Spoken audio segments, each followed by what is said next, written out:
My wife told America I beat her at 8:43 on a Tuesday morning. At 8:44, my lawyer asked me whether I still had the recording. I did. That was the moment Claire Beaumont's career actually began to end. Not when she cheated. Not when the photographs leaked. Not even when she looked straight into a television camera, pressed one trembling hand against her chest, and said, "My marriage was not what people thought it was. I stayed because I was afraid of what Adam might do if I left." The end began 6 nights earlier, in our Manhattan apartment, when my wife had said something almost identical before there was a camera in the room. Only that version had sounded very different.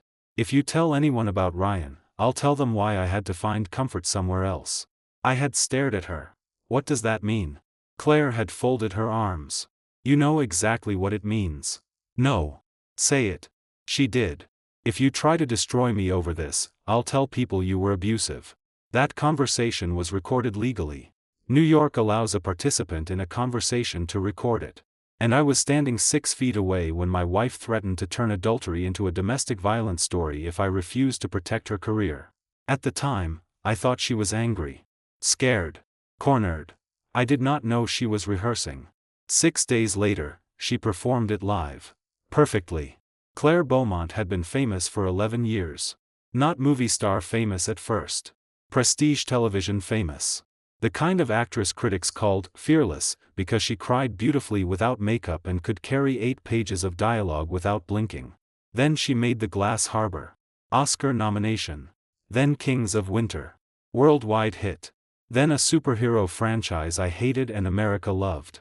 By 40, Claire had an Emmy, 2 Golden Globe Awards, an Oscar nomination, and enough magazine covers to wallpaper our apartment. We had been married 13 years. I was never in entertainment. That mattered. My name was Adam Vale. I ran a corporate investigations firm called Vale Forensics. We handled internal fraud, executive misconduct, litigation support, financial tracing, and occasionally the kind of corporate disaster where the board needed to know whether its CEO was lying before the market opened Monday. I was not famous. I liked that. Claire used to like it too. "You're the one person in my life who doesn't need anything from the camera," she told me when we married. Apparently Ryan Cole did. Ryan was her co-star in a new prestige series called The Last Embassy. 36. Married once. Divorced twice. One of those facts still confused me. He was beautiful in the way casting directors love. Sharp jaw. Expensive hair. Perfectly messy interviews.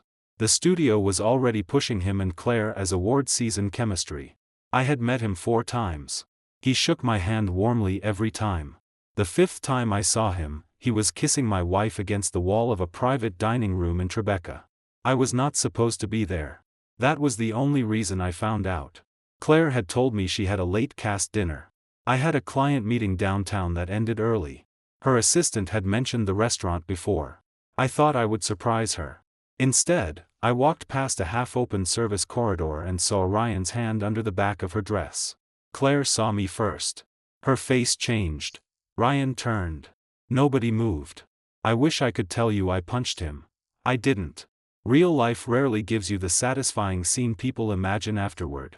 I said, "How long?" Claire whispered, "Adam." "How long?" Ryan stepped back. "Man, I don't." He stopped. Good instinct. Claire walked toward me. "We need to talk somewhere private. We're already private enough.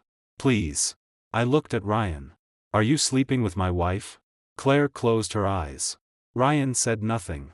That was answer enough. Then Claire said, 4 months. 4 months. There are numbers that divide your life into before and after. 4 months was mine. I walked out. Claire followed. She got into my car before I could stop her.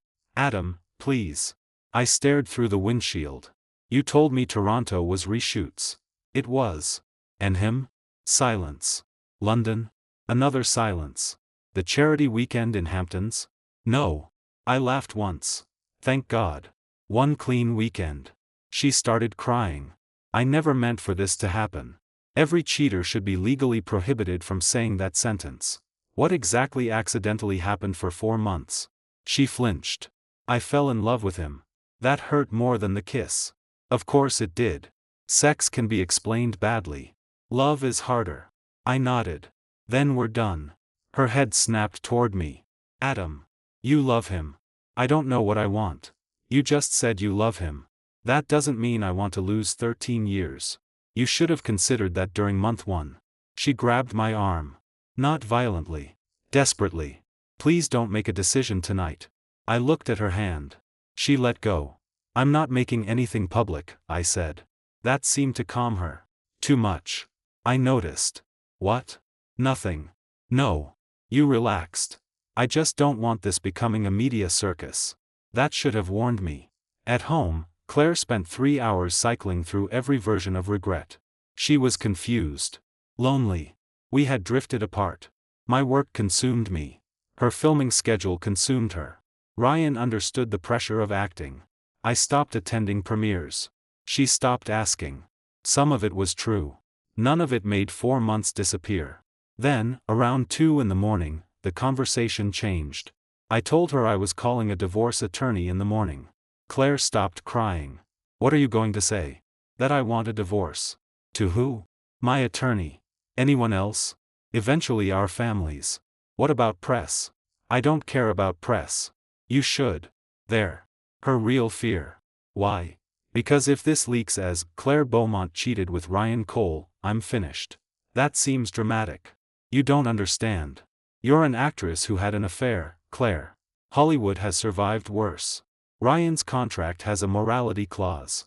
Now I understood. Not all of it. Enough. The Last Embassy was being positioned as the platform's flagship awards drama. Ryan was still under a fragile image rehabilitation deal after an ugly divorce and a public altercation with a photographer. Another scandal could threaten his option. Claire's contract was stronger. Her endorsements were not. She had a skincare campaign built around authentic womanhood. A jewelry deal. A luxury watch partnership.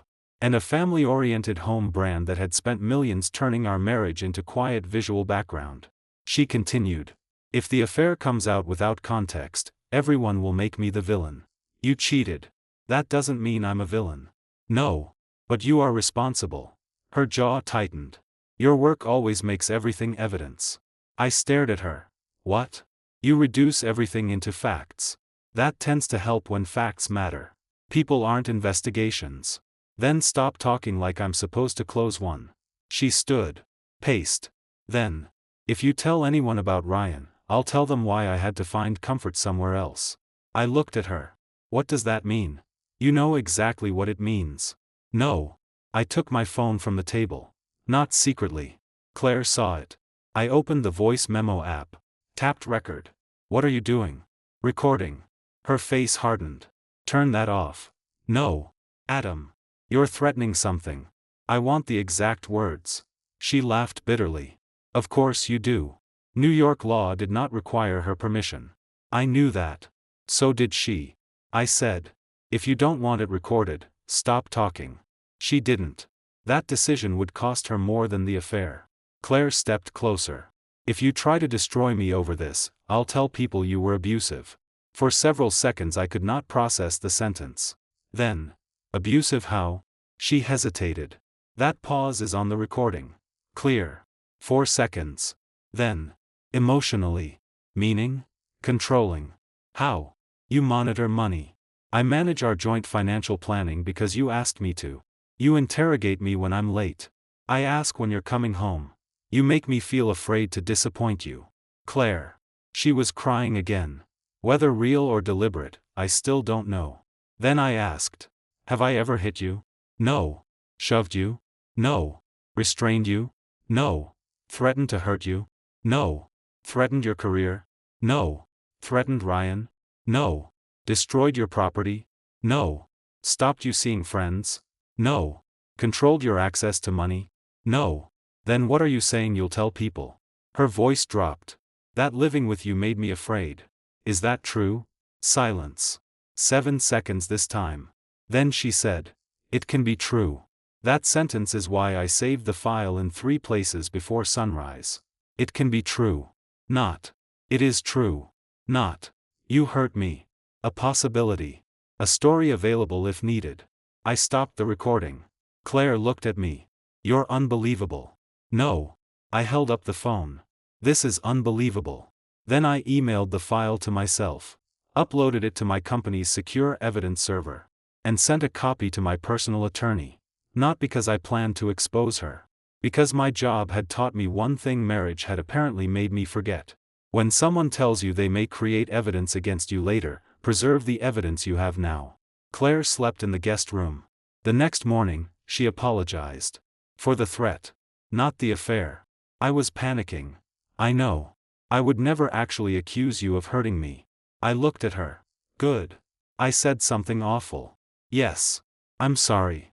I almost believed that would be the end of it. Then the photographs leaked. Not my doing.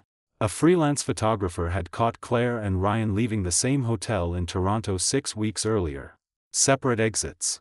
11 minutes apart. There were also airport photographs. A hand on her lower back. A late-night restaurant. Nothing individually conclusive. Together, enough. By Monday afternoon, every entertainment site was asking whether Claire Beaumont was having an affair with Ryan Cole. Her team went into crisis mode. Publicist. Agent. Studio. Brand representatives. Lawyers. I received exactly one call from Claire. Please don't say anything. I wasn't planning to. Not even no comment.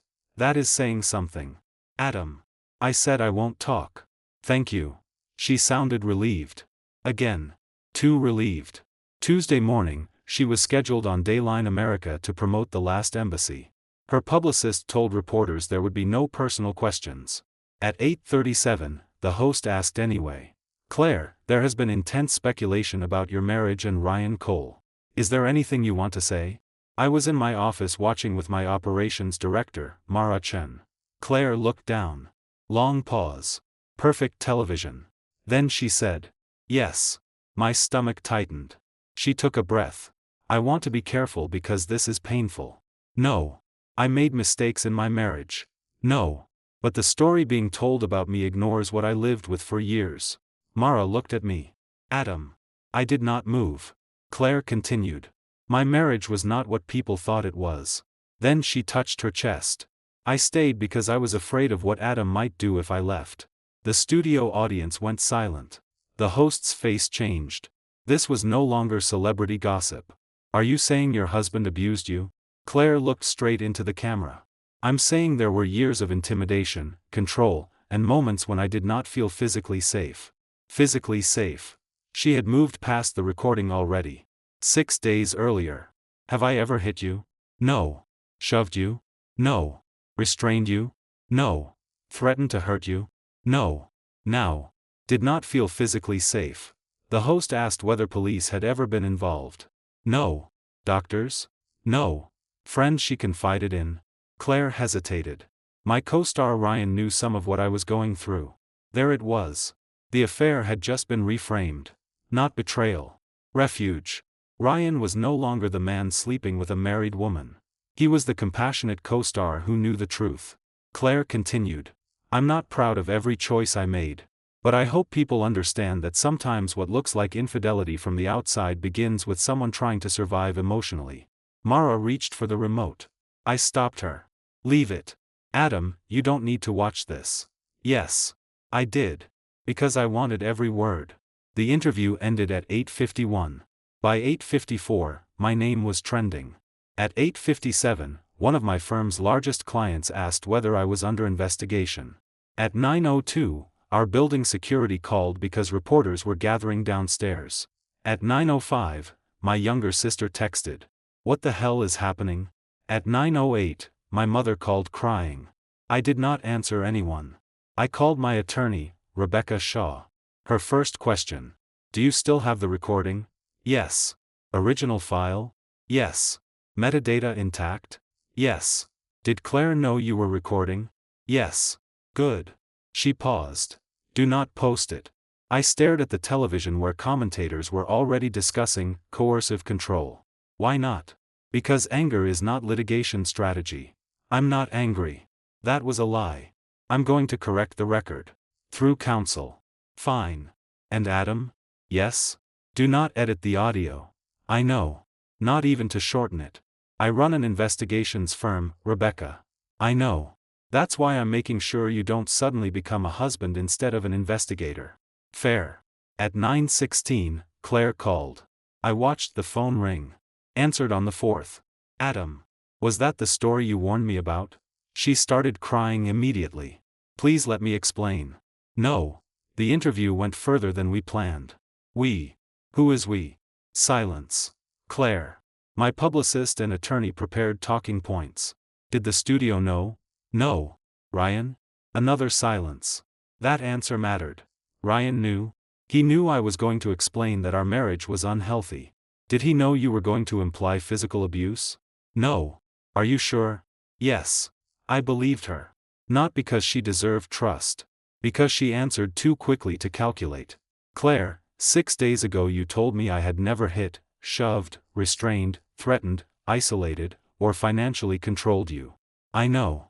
And today you told America you did not feel physically safe. That isn't necessarily contradictory. I almost laughed. Don't. What? Don't lawyer the lie while talking to me. She went quiet. Then. I did feel afraid of you sometimes. When? When you got cold. I stared at the wall. When I got cold. You shut down. You make people feel like they're being examined.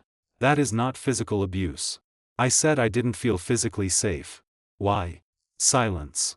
She could not answer. Then she said the worst thing possible. People will understand what I mean. Exactly. She did not need facts. She needed implication. Claire. Yes? You should call your lawyer. She became very still on the line. Why? Because I'm sending mine the recording. Silence. Long. Then. What recording? That almost impressed me. The one you knew I made. Nothing. Then I heard her breathing change. Adam. The conversation from Wednesday. You can't release a private recording. Rebecca will decide what can be used and where. Please. You told millions of people I made you fear for your physical safety. I was trying to explain. You were trying to turn Ryan into the reason you survived instead of the man you cheated with. That's not fair. No. I looked at the frozen image of her interview. This is not fair. Then she said.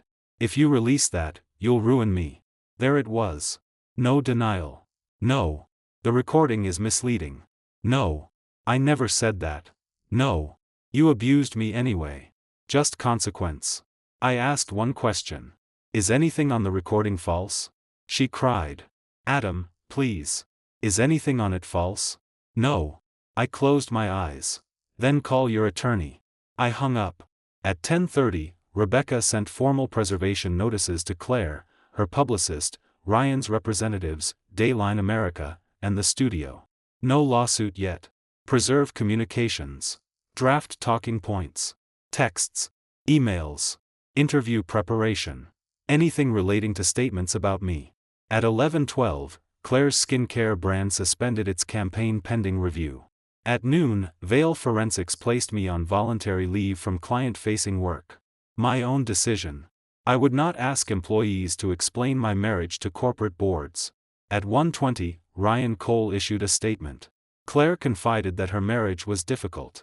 I care about her deeply and support her decision to speak her truth. That was carefully written. He did not say I abused her. Smart lawyer. At 2:06, Rebecca called. We have a problem. What? Claire's attorney says they will characterize the recording as a pressured conversation. Fine. They may claim your questioning itself demonstrates coercive control. I almost laughed. Of course. Don't dismiss it. I'm not. Then Rebecca added. But they made a mistake. What? They demanded we destroy the recording. My voice went flat. After preservation notice? Yes. Written? Yes. That was stupid. Not illegal by itself. But revealing. What exactly did they say? Rebecca, read it. The recording was made in the context of marital coercion and should not be disseminated or retained for reputational harm. We demand immediate confirmation that all copies have been permanently deleted. I looked at the secure evidence server on my second monitor. Not happening. Obviously. Next. We authenticate. An independent digital forensics examiner would verify the original file. Metadata. Creation timestamp. No edits. Continuous waveform. Device source. Hash value. Then we would decide how to use it. Not social media. Not revenge. Possibly a demand for retraction. Possibly defamation litigation. Possibly an injunction regarding specific false statements. The law would be messier than television. It always is. At 4:40, Claire's agency called mine. They wanted private mediation before either side made another statement. I agreed to hear them. Not forgive. Hear. At 6:15, I arrived at Rebecca's office. Claire was already there. So were her attorney, publicist, and agent. Ryan was not. Good. Claire looked 10 years older than she had on television that morning. No makeup. Hair tied back. Hands shaking. She looked at me. Adam. I sat across from her. Rebecca placed a small speaker on the conference table. Claire's attorney immediately said, "We object to any playback." Rebecca answered, "This is private settlement discussion. We are not publishing anything." Claire whispered, "Please don't." I looked at her. "Why?" She started crying. "You know why." Rebecca pressed play. My own voice filled the room. "If you don't want it recorded, stop talking." Then Claire. Clear. Undeniable. "If you try to destroy me over this, I'll tell people you were abusive." Nobody moved. Then my questions. "Hit you?" "No." "Shoved you?" "No." "Restrained you?" "No." "Threatened to hurt you?" "No." "Controlled your access to money?" "No." Then the final exchange.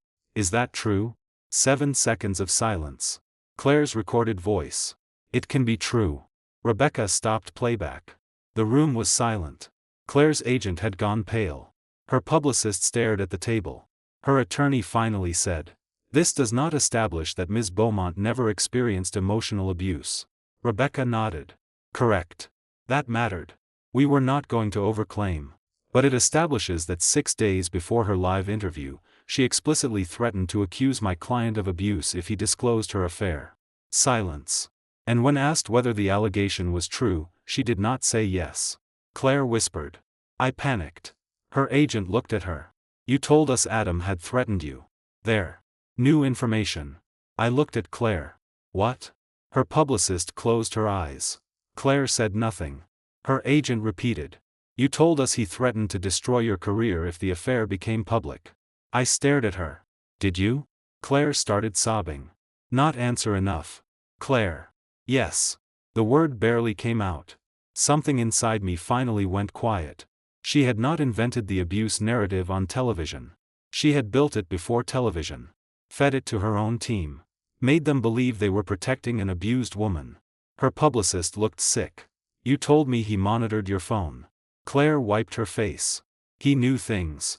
I run forensic investigations," I said. "I never accessed her phone." The publicist looked at Claire. "Did he?" "No." Her agent. "You said he threatened Ryan." "No." Her attorney raised a hand. "Stop. Too late." Rebecca did not smile. Neither did I. This was not satisfying. It was worse. Claire had constructed enough private lies that other professionals had started repeating them in good faith. That was how reputations actually died. Not with one false interview. With people around you discovering they had unknowingly participated. Claire looked at me. "What do you want?" "Not yet." The question was too early. Retraction? Divorce? Damages? Public apology? I did not know. Rebecca answered for the legal side.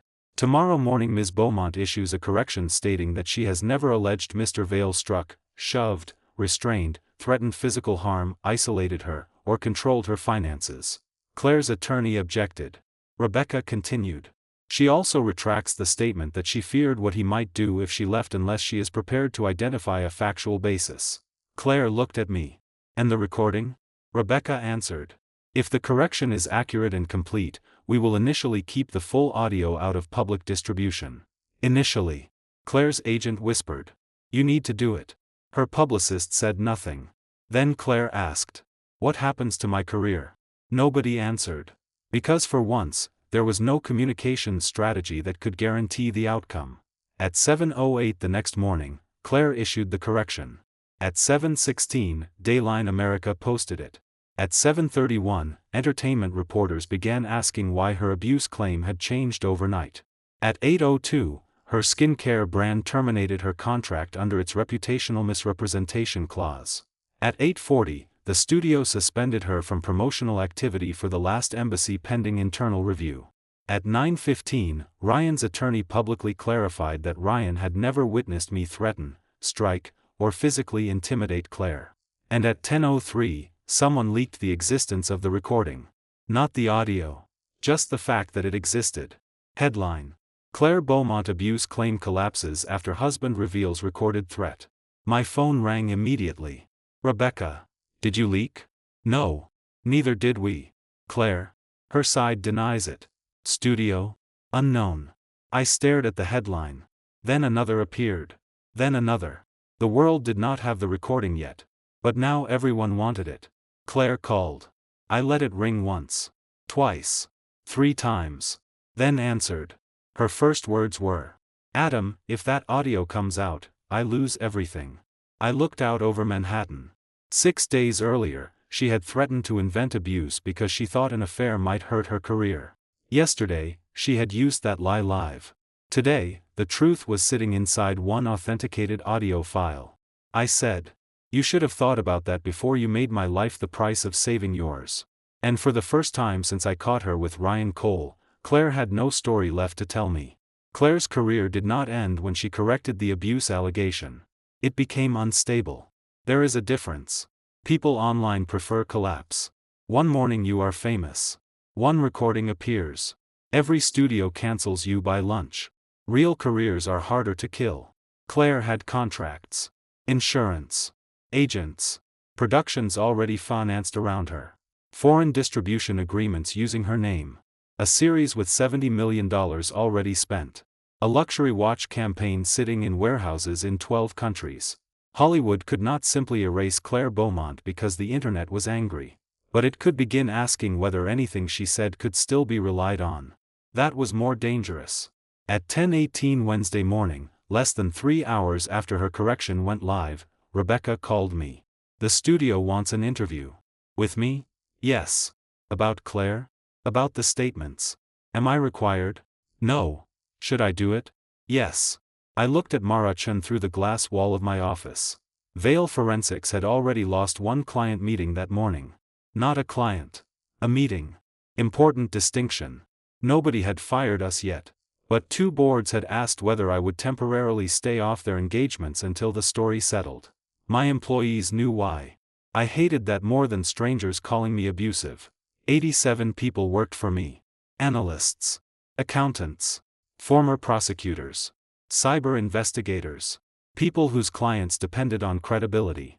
My wife had attached my name to domestic abuse on national television, and now my employees had to explain why the founder's private life would not contaminate an investigation. Yes, I said. I'll talk to the studio. Rebecca added. One condition. What? They do not get the audio. I frowned. Why? Not yet. They know it exists. Knowing is different from possessing. Claire's their employee. Exactly. Rebecca paused. Adam, once the recording starts moving between corporate lawyers, insurers, agents, and outside investigators, you lose control over where it eventually appears. Fair. What do they get? Your account. Authenticated transcript. Maybe selected transcript under confidentiality. No edited audio. Correct. And if they want full context, they can ask again. I agreed. At noon, Claire's studio, Apex Streamworks, opened a formal conduct review. Not because she cheated. Studios do not run marital faithfulness courts. Not because she lied to the press in some broad moral sense either. Actors lie about relationships constantly. The issue was contractual.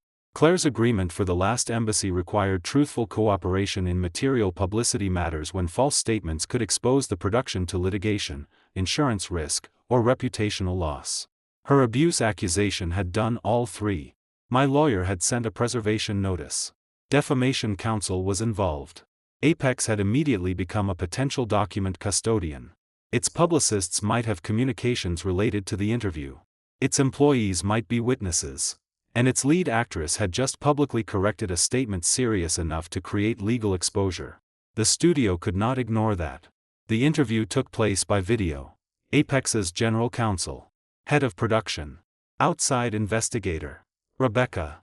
Me. The investigator was a woman named Diane Holloway. Former federal prosecutor. No entertainment smile.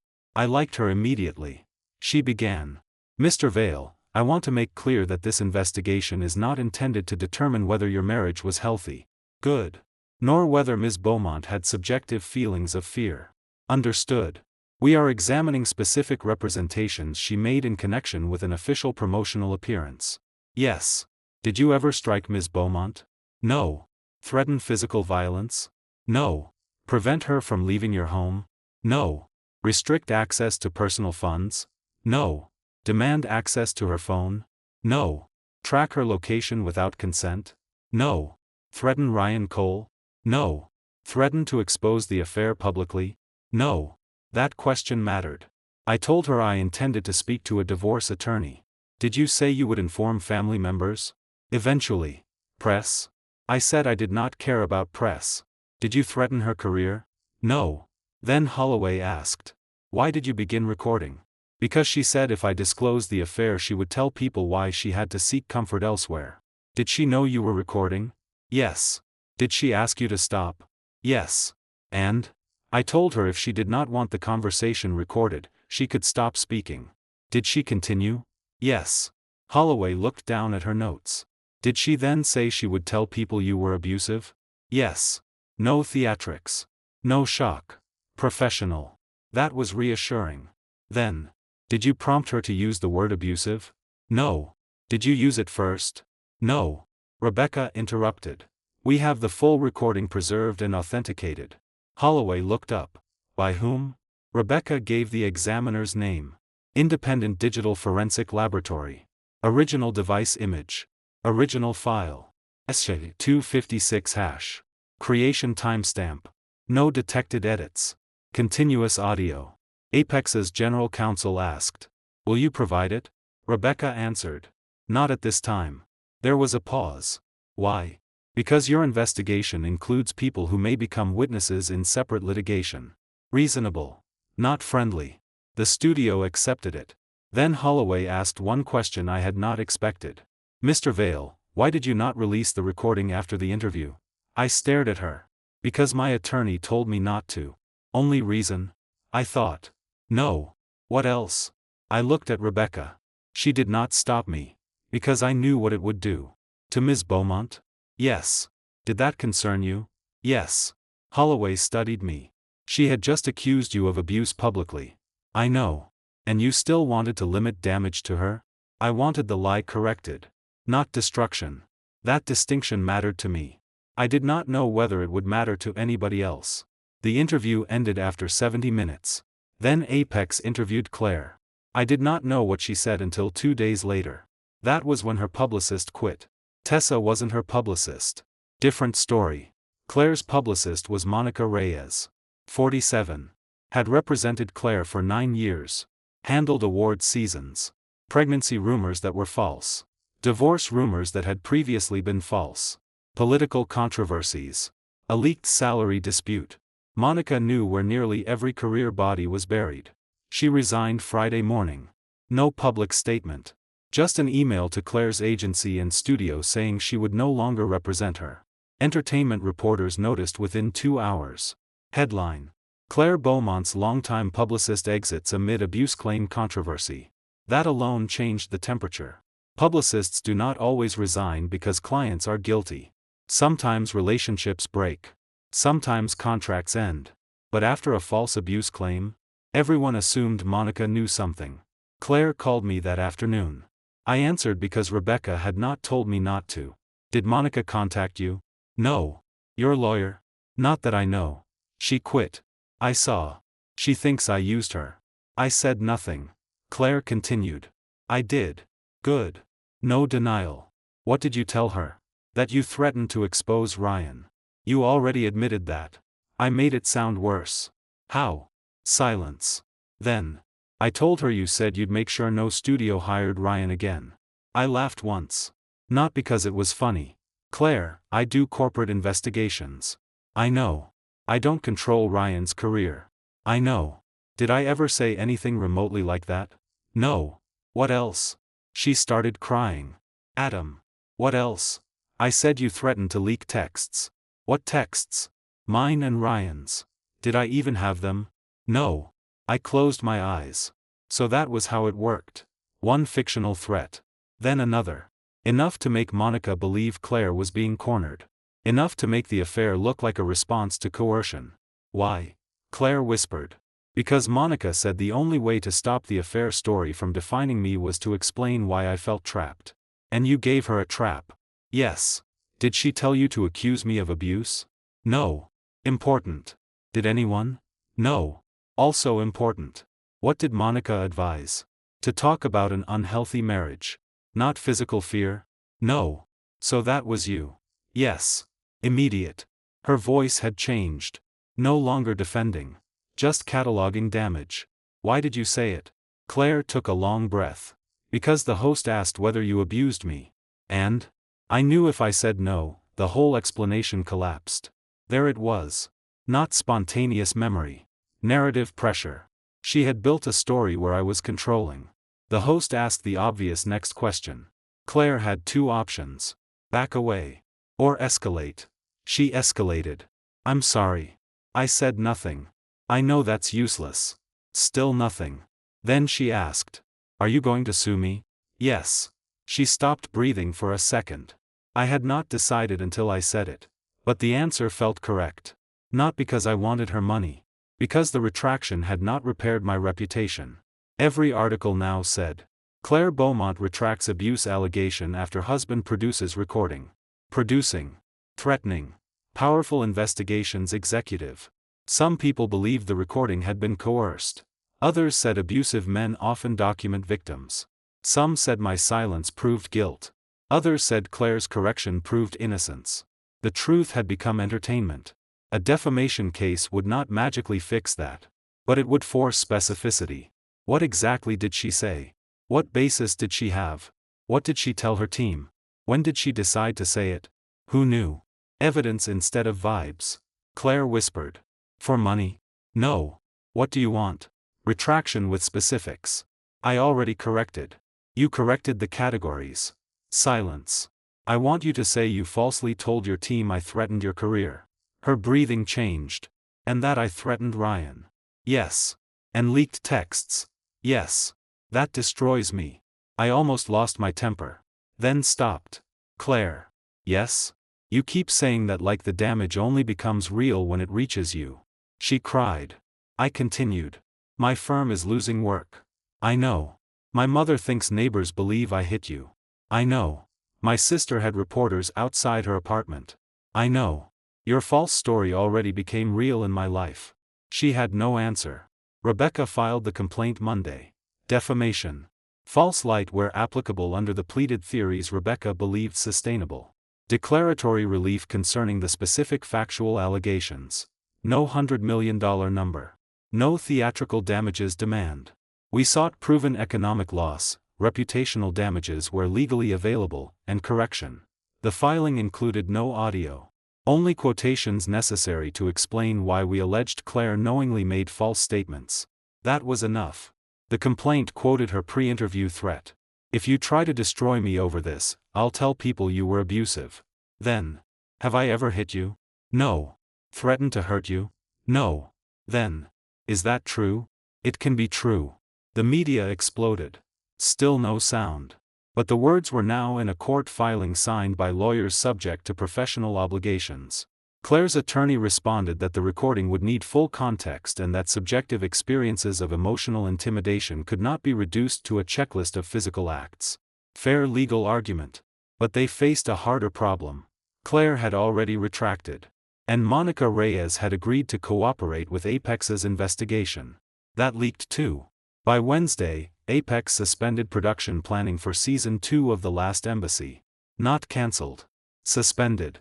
Season 1 had not even premiered yet. The studio still planned to release it. Too much money invested. But Claire's option would not be exercised until the internal investigation ended. Ryan remained under option. That created another ugly narrative. Co-star survives. Claire endangered. People assumed sexism. Others assumed guilt. Reality was contract timing. Then Ryan called me.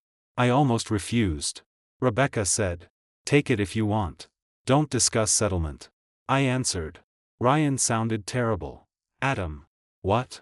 Claire told me you threatened her career. I know. Silence. She told you that? Yes. When? About 2 months ago. Before I caught them. That changed things. What exactly? She said you had contacts who could destroy people. I stared at the wall. That is technically true in the sense that I know investigators and attorneys. She made it sound like you used them on her. Did she say I had? She said you always knew where she was. My hand tightened around the phone. Did you believe her? Yes. There it was. Did that affect the affair? Ryan was silent. Then.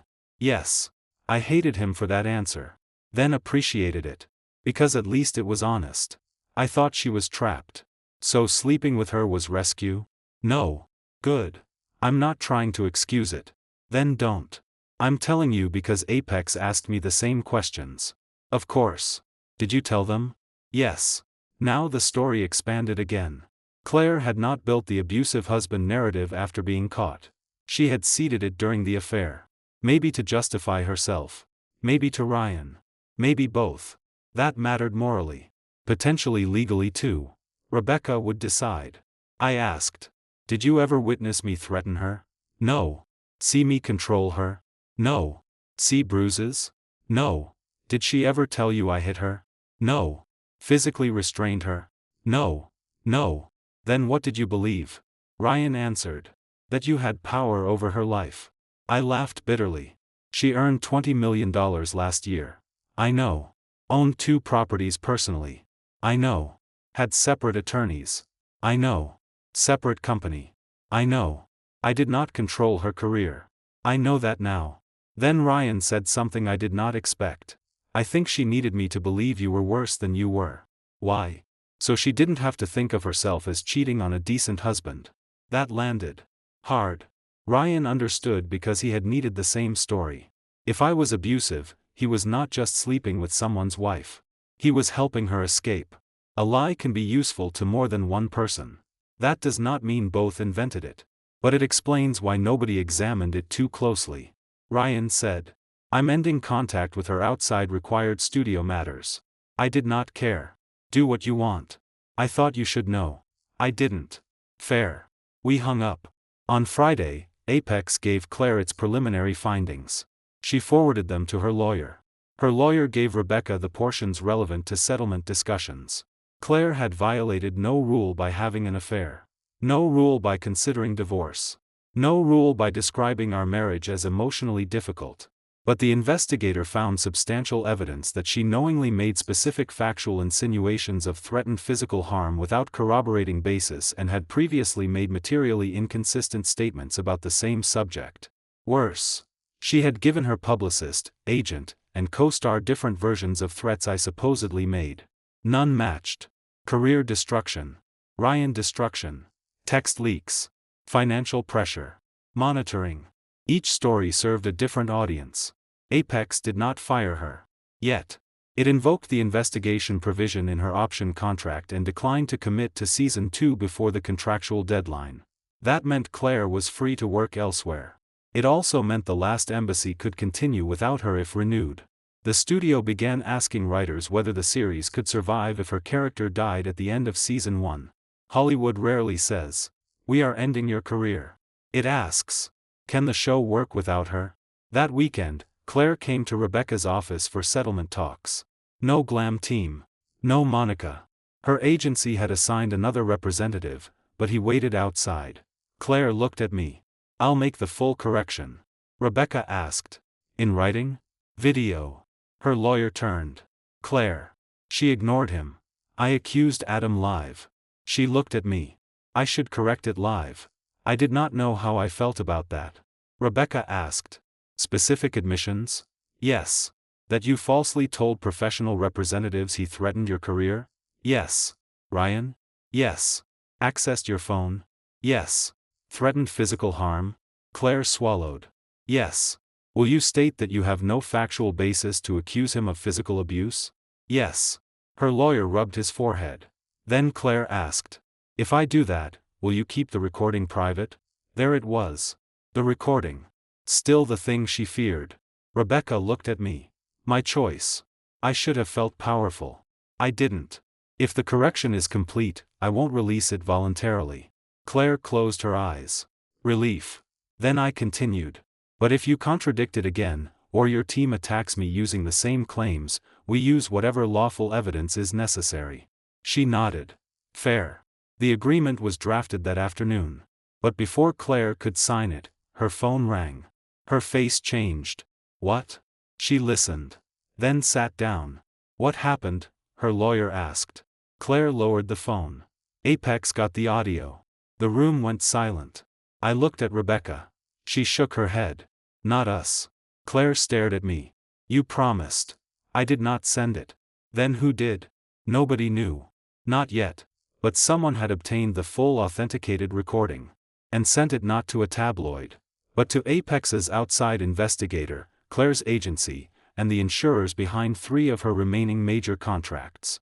That was worse than a viral leak. The public still had only the transcript. The people who controlled whether Claire could be hired had her voice. Unedited. Threat first. Denial second. 7 seconds of silence. Then. It can be true. Claire's attorney checked his email. His face drained. They sent the complete file. Authenticated report too? He scrolled. Yes. Rebecca's expression sharpened. This came from someone with access to the forensic package. There were very few of those. Me. Rebecca's firm. The Examiner. Potentially Claire's counsel after our private mediation playback materials were exchanged under confidentiality. Someone had broken the circle. Claire looked at me. Not accusing anymore. Terrified. What happens now? I knew the answer. Not because I controlled Hollywood. Because I understood investigations. The recording had just crossed the line from public relations threat to third-party evidence. Apex no longer had to rely on my description. The insurers no longer had to rely on court pleadings. The agency no longer had to decide whether Claire's correction was strategic. They could hear her themselves. Her career would not disappear that afternoon. Contracts still required process. But for the first time, the people with the power to keep hiring Claire Beaumont were listening to the one conversation she had spent 2 weeks trying to keep from them. And the most dangerous part of the recording was not that she called me abusive. It was how calmly she admitted she could make the accusation true if she needed it to be. The recording did not leak from my side. It did not leak from Claire's either. Not exactly. By Saturday morning, Rebecca knew how Apex got it. Claire's agency had sent it. More specifically, the agency's general counsel. Claire's attorney had requested an authenticated copy after our first mediation so his experts could evaluate whether there was any credible basis to challenge it.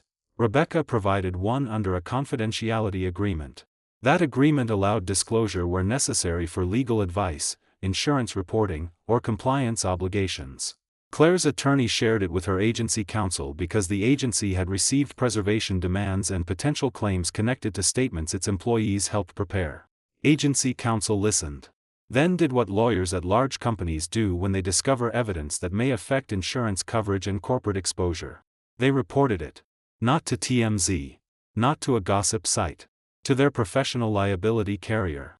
Their insurer asked whether any agency employee had participated in preparing the false abuse narrative. That triggered an internal review. The agency then notified Apex because its employees had been involved in Claire's promotional planning. Apex sent the file to its outside investigator. And one of Claire's endorsement insurers received it because her representation agreement required notice of potential intentional misrepresentation affecting an insured campaign. Nobody technically leaked anything. The system worked exactly as designed. Claire just had not realized how many systems she had activated when she went live. Rebecca explained it to us Monday morning. Claire sat across from me. Her attorney beside her. No publicist anymore. No agent in the room. She looked exhausted. So my own lawyers gave it away. Her attorney immediately said. No. Rebecca nodded. Correct. They disclosed it within permitted legal and insurance channels. Claire laughed bitterly. That sounds better. It is better. For whom? For your attorney, certainly. Even Claire almost smiled. Then Rebecca became serious. This is what happens once a private lie creates institutional exposure. That sentence stayed with me. The recording had begun as something between husband and wife. Then Claire took the accusation public. That involved a network. Television network. Studio. Agency. Brands. Insurers. Attorneys. Each one had its own reason to determine whether the allegation was true. Claire had wanted the world to hear a story. Now she was discovering that stories become documents once money depends on them. Apex scheduled a second interview with her. This one was different. The first time, they had asked what happened. Now they had her voice. They could ask why her versions changed. Diane Holloway began with the recording. "Ms. Beaumont, is that your voice?" "Yes." "Was the recording altered?" "Not that I can tell." "Were you aware Mr. Vale was recording?" "Yes." "Did you continue voluntarily?" Claire's lawyer intervened. She continued speaking, "But we do not concede the broader circumstances were free of emotional pressure." Holloway nodded. "Understood. Then, Ms. Beaumont, on the recording Mr. Vale asks whether he ever struck you. You answer no." "Yes." "Shoved you?" "No." "Restrained you?" "No." "Threatened physical harm?" "No." "Yes." 6 days later, you told a live audience you did not feel physically safe. "Yes."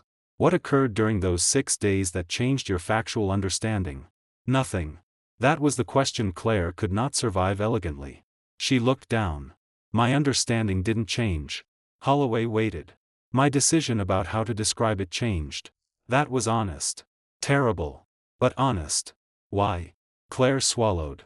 "Because I was trying to explain the affair without looking like I simply betrayed my husband. There it was. No publicist to blame. No Ryan. No abusive marriage ambiguity." Holloway asked. "Was that explanation true?" "Parts of it." "What parts?" "Our marriage had problems." "Did Mr. Vale frighten you emotionally?" "Sometimes." "How?" "He could become cold. Withdrawn.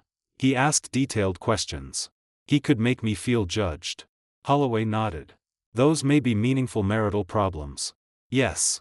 But did you have a factual basis to suggest he might physically harm you if you left?" Claire closed her eyes. "No." The room went silent. That answer mattered more than everything before it. Not because emotional abuse is unreal. It is real. Not because a person needs bruises to be abused. They do not. The issue was narrower. Claire had chosen physical implication without factual basis. Holloway asked. "Then why use the words 'afraid of what Adam might do'?" Claire answered. "Because I knew what people would hear. There. I had to look away from the screen. Even after everything, hearing her say it hurt. She knew. That had always been the central question. Did she misunderstand? Exaggerate in panic? Speak clumsily? No. She knew what millions of people would infer. That was why she said it." Apex interviewed Monica Reyes next. Claire's former publicist. Monica had kept notes. Publicists keep more records than celebrities realize. Crisis plans. Call summaries. Draft statements. Approval chains. Her notes showed that 3 days before the live interview, she recommended. Acknowledge marital strain if necessary. Do not frame Adam as abusive without specific factual basis. That line damaged Claire badly. Not because Monica had foreseen the exact accusation. Because it proved someone had warned her. There was another note. After rehearsal. Claire wants stronger language around feeling trapped. Advised against physical safety implication. And another. Client insists Ryan knew she was afraid at home. Asked whether there were threats/violence. Client says, "Not like that. Not like that." 3 days before the interview. Then on live television. Physically unsafe. Holloway interviewed Claire's agent. He confirmed she had told him, "I threatened to ruin Ryan's career." False. Her business manager confirmed, "I never restricted her money. Separate personal account. Separate corporate account. Independent accountants. I had access to joint household accounts. Not hers." Ryan confirmed, "I never threatened him." The structure collapsed piece by piece. Not because one recording disproved every subjective feeling Claire had ever experienced. Because every specific factual claim around the accusation had a different version. At the end of the week, Apex made its decision. They did not cancel The Last Embassy. Season 1 was finished. They owned it. It tested well. International buyers had already paid. The series would premiere as scheduled. Claire would remain in it because reality did not allow the studio to remove an actress from 8 completed episodes by issuing a press release. But Apex declined her Season 2 option. Formally. Not suspended anymore. Declined. The letter was careful. No statement that she was a criminal. No declaration that she had committed abuse fraud. It cited materially inconsistent representations during official publicity, failure to provide truthful cooperation on matters creating foreseeable legal and reputational exposure, and loss of confidence necessary for continued lead artist promotional obligations. Her character would not return. The writers had a solution. At the end of Season 1, Claire's character had already boarded a plane after exposing a diplomatic conspiracy. They would simply keep her overseas. No death. No dramatic recast. Gone. Ryan remained. That caused exactly the controversy everyone expected. Male cheater keeps job, woman gets fired. It trended for 2 days. I understood why people saw it that way. The public did not have every internal document. They saw an affair involving 2 actors. Then only one lost the series. Apex released a short response. The decision concerned separate contractual conduct unrelated to private consensual relationships. Nothing more. No recording. No abuse details. That was responsible. It did not stop the arguments. Then Claire's agency dropped her. Not immediately. They gave notice under her representation agreement. 30 days. Their public explanation. We have mutually concluded our professional relationship should end. Not mutually. Claire told me herself. They fired me. We were meeting with Rebecca about the defamation settlement. I'm sorry. She stared at me. Are you? Yes. I thought you'd think I deserved it. That is different. Her eyes filled. Everything is different with you now. Because different things are different. That almost made her laugh. Her attorney slid the settlement draft across the table. The legal case was close to resolution. Claire would make a full public correction. Pay documented business losses attributable to specific false statements. My firm had lost 2 engagements. One returned later. One did not. There were security costs. Legal fees. Reputation management expenses I never wanted to hire. Claire's insurer disputed coverage for intentional defamation, which meant a significant portion might come from her personally. I did not ask for punitive damages in settlement. Rebecca thought we could push harder. I didn't want harder. I wanted finished. The correction was the important part. Claire chose to deliver it on camera. Not on Dayline America. They offered. I refused. So did she. Instead, her lawyer arranged a short recorded statement released simultaneously to major outlets. No interviewer. No dramatic music. No sympathetic lighting beyond what any professional video required. Claire sat in front of a plain wall. She looked directly into the camera. My statements concerning my husband, Adam Vale, were false in important respects. First sentence. No euphemism. She continued. Adam never struck me, shoved me, restrained me, threatened physical violence, controlled my access to money, secretly monitored my phone, or threatened to destroy Ryan Cole's career. Every lie. Named. I had marital grievances and emotional resentment that were real to me. But I used those feelings to imply conduct that did not occur. Good. I also gave members of my professional team inaccurate accounts of threats Adam never made. Better. I did so while trying to protect myself from the consequences of my affair. There. No Ryan blame. No publicist blame. My affair was my choice. I am responsible for it. And my false statements about Adam were also my choice. The video lasted 2 minutes and 18 seconds. The internet reacted exactly as badly as expected. Some called it courageous. Some called it calculated. Some said she had been legally forced. She had not been forced to use those exact words. The settlement required correction. Claire chose the language. Others insisted I must have coerced her into retracting. That was inevitable. Truth does not erase every audience's prior beliefs. But the business effect was immediate. Her jewelry contract terminated. The luxury watch brand invoked a suspension clause. A fragrance deal scheduled for renewal simply did not renew. Her home goods brand removed campaigns featuring both of us. That one felt almost funny. For years they had sold blankets using photographs of Claire drinking coffee in a kitchen that was not ours. Now apparently even fictional domestic happiness was contaminated. Claire still had money. A lot. Nobody should mistake career damage for poverty. She owned property, investments, residual streams, past back end. She could stop working tomorrow and remain wealthy. But A-list careers run on forward commitments. What is next? What is booked? What is financed around your name? Claire's calendar went from 18 months full to almost empty. One independent film remained. Supporting role. She had signed before the interview. The producers did not fire her. Their insurer asked for additional disclosures. Then approved her. That mattered. She was not uninsurable. Not blacklisted. Not banned. Just no longer safe enough for companies to build $100 million commitments around without asking harder questions. Ryan called Claire after the correction. I know because she told me. He ended it. I stared. The affair? Yes. You were still together? Not really. That sounded complicated. We hadn't seen each other privately since the interview. But? We were still talking. Of course. What did he say? That he can't trust me. I almost laughed. Stopped myself. Claire did laugh. Bitterly. I know. Then. He said I used him as part of the story too. He was right. She had told America Ryan knew what she was going through. Turned him from co-star into corroboration without asking whether he wanted to carry that claim. He says every time someone asks what I told him, he has to explain which version. That sounds exhausting. It is. Then she looked at me. I did that to everyone. Yes. Her publicist. Agent. Ryan. Studio. Me. Each person received the version that made Claire easier to understand. Not necessarily the version that was true. The settlement was signed the next morning. Our divorce filing followed that afternoon. That part was my choice. There was no 30-day waiting experiment. No therapy trial. No reconciliation arc. I had known since the live interview.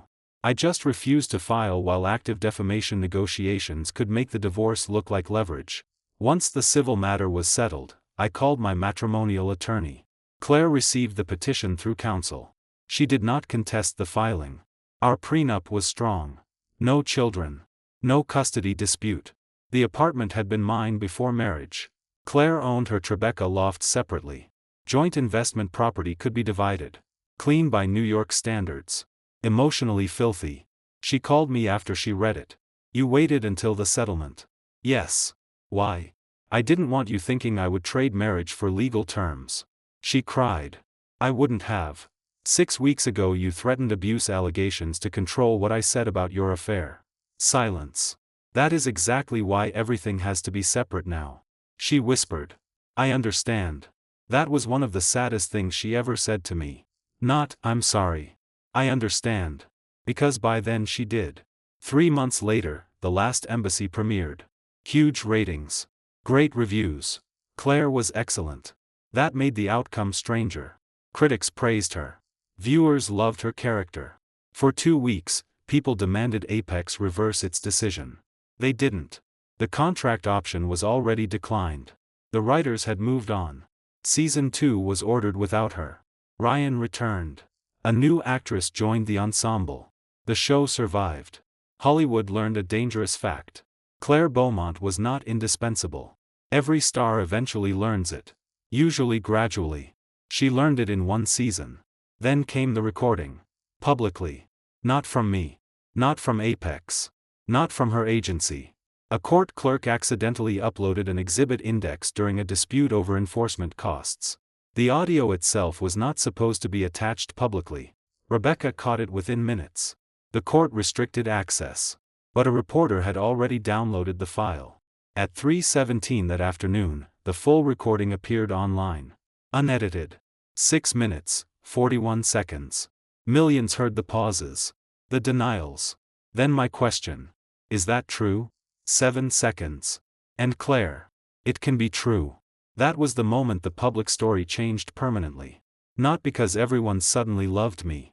They didn't. Not because every critic forgave Claire's affair. Irrelevant. Because hearing a transcript is one thing. Hearing someone decide whether an accusation can be true is another. The clip spread everywhere. Brands that had been waiting stopped waiting. Her watch partnership terminated. 2 development meetings scheduled for the following week were cancelled. A prestige director who had been discussing Claire for a lead role moved to another actress. Her independent film kept her.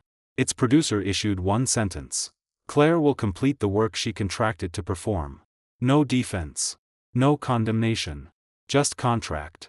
That was the project where she would have to discover whether she still wanted to act after the machinery of being Claire Beaumont stopped guaranteeing that anyone wanted her next. She called me that night. I almost did not answer. Then did. Neither of us spoke for several seconds. Finally. It's everywhere. Yes. I sound. She stopped. How? Exactly like what I was. I said nothing. Scared. Selfish. Calculating. Then. Not abused. That was hers to say. I would never tell another person what every moment of our marriage felt like to her. But the specific public claim? Yes. False. Claire whispered. One recording ended my career. No. She became quiet. The recording didn't make you say it. I looked out over the city. It didn't make you cheat. Didn't make you lie to Monica. Didn't make you lie to Ryan. Didn't make you go on television. The recording just kept all those decisions from becoming somebody else's fault. She cried. For a long time. Then asked. Do you think I'll ever work again? Yes. She sounded surprised. You do? You're too talented not to. That's generous. It isn't. I paused. But the career you had? The campaigns. The prestige leads. The studio series built around her. The assumption that Claire Beaumont's name reduced risk instead of creating it. No. I did not soften it. I think that one is over. She breathed in shakily. For the first time since I caught her with Ryan, she did not ask me how to save it. She simply said, okay. And 3 weeks later, Claire Beaumont walked onto the smallest set she had worked on since she was 28. With no publicist waiting beside the monitor. No luxury brand paying for her wardrobe. No co-star she needed to rescue. And no husband left whose reputation she could spend to protect her own. Claire's first day back on a film set began with 37 people pretending not to know what her voice sounded like. That was probably worse than being yelled at. The movie was called Quiet Hours. $11 million budget. 26 shooting days. No franchise. No giant studio lot. Most of it was being filmed inside an abandoned hotel in the Catskills that production had converted into a psychiatric rehabilitation center for the story. Claire played Dr. Evelyn Marr, a physician who returned to work after her younger brother disappeared. Supporting role. 23 days of work. $900,000. A year earlier, her agent would have rejected the offer before she saw the script. Now it was the only contracted film left on her calendar. And the producers had refused to fire her. Not because they believed her. Not because they wanted to make some moral statement. Because firing her would cost more than keeping her. They had already shot 9 days. Sets built. Locations booked. Foreign pre-sales included her name. Replacing her meant reshooting nearly a third of the movie. Their completion insurer calculated the difference. Keeping Claire. Additional security. Restricted press. One reputational writer. Estimated exposure manageable. Replacing her. $4.6 million. 3-week delay. Possible loss of foreign buyers. So Claire stayed. Hollywood morality occasionally has a spreadsheet attached. She told me that herself. We were no longer living together. Our divorce was moving through court. But the civil settlement required one final accounting of the economic harm her accusation caused. Veil forensics. That meant Rebecca and I still saw Claire's lawyers regularly. Sometimes Claire attended. Usually she did not. The morning before she returned to set, she asked Rebecca whether she could speak to me alone for 5 minutes. Rebecca looked at me. My choice. I agreed. Claire entered the conference room carrying no handbag. No assistant. No sunglasses. Just herself. She sat across from me. They're making me go back tomorrow. They're not making you. Her mouth tightened. My contract is. That's different. She nodded. Right. Progress, apparently. Then. I don't know how to walk onto that set. I almost said that was not my problem. Instead. Through the door. She glared at me. There he is. Who? The man I married. That hurt. I let it. She looked down. The crew heard the audio. Most likely. Some of them probably think I'm disgusting. Probably. Some might think you really did abuse me. Also probably. How am I supposed to work? I leaned back. Do your job. She stared at me. That's it? What answer do you want? I don't know. Do you want me to tell you nobody will judge you? No. They will. I know. Do you want me to say the recording doesn't define you? Her eyes filled. Maybe. I'm not the person to give you that. She nodded slowly. Fair. Then she said, I used to think a bad headline was the worst thing that could happen. And now? A room going quiet when I enter. That was more honest than anything she had said during the first month. The next day, Claire walked onto quiet hours. The room did go quiet. Not dramatically. Nobody dropped a coffee cup. Nobody confronted her. A grip stopped talking mid-sentence. A makeup artist looked down. One assistant director suddenly became fascinated by a schedule. Then the director, Nina Park, walked over and said, Morning, Claire. Morning. You ready? Yes. Good. We're starting with scene 48. That was it. Work. Claire told me later she nearly cried because Nina had not asked how she was feeling. For 15 years, everyone around Claire had monitored her mood because her mood could change a shooting day worth hundreds of thousands of dollars. Nina treated her like an employee. She needed scene 48. Claire gave it to her. 8 takes. Then scene 51. Lunch. Scene 53. No speech. No redemption. The crew slowly began speaking normally around her again. Not because they forgave her. Because films have call sheets. Then something happened Claire was not prepared for. A young production assistant named Zoe refused to be alone with her. Not because she feared Claire physically. Because Claire had previously accused a supervisor on another production of verbal harassment after a disagreement, and the leaked recording made Zoe nervous about private conversations. That prior complaint had never become public. I had never heard of it. Claire had. She called me that night. There was another complaint. I went still. Against whom? Not me. What happened? 2 years ago. On Kings of Winter. Who? Second assistant director. What did you say? Claire hesitated. I told HR. He screamed at me. Did he? Yes. Then what's the problem? He says he didn't.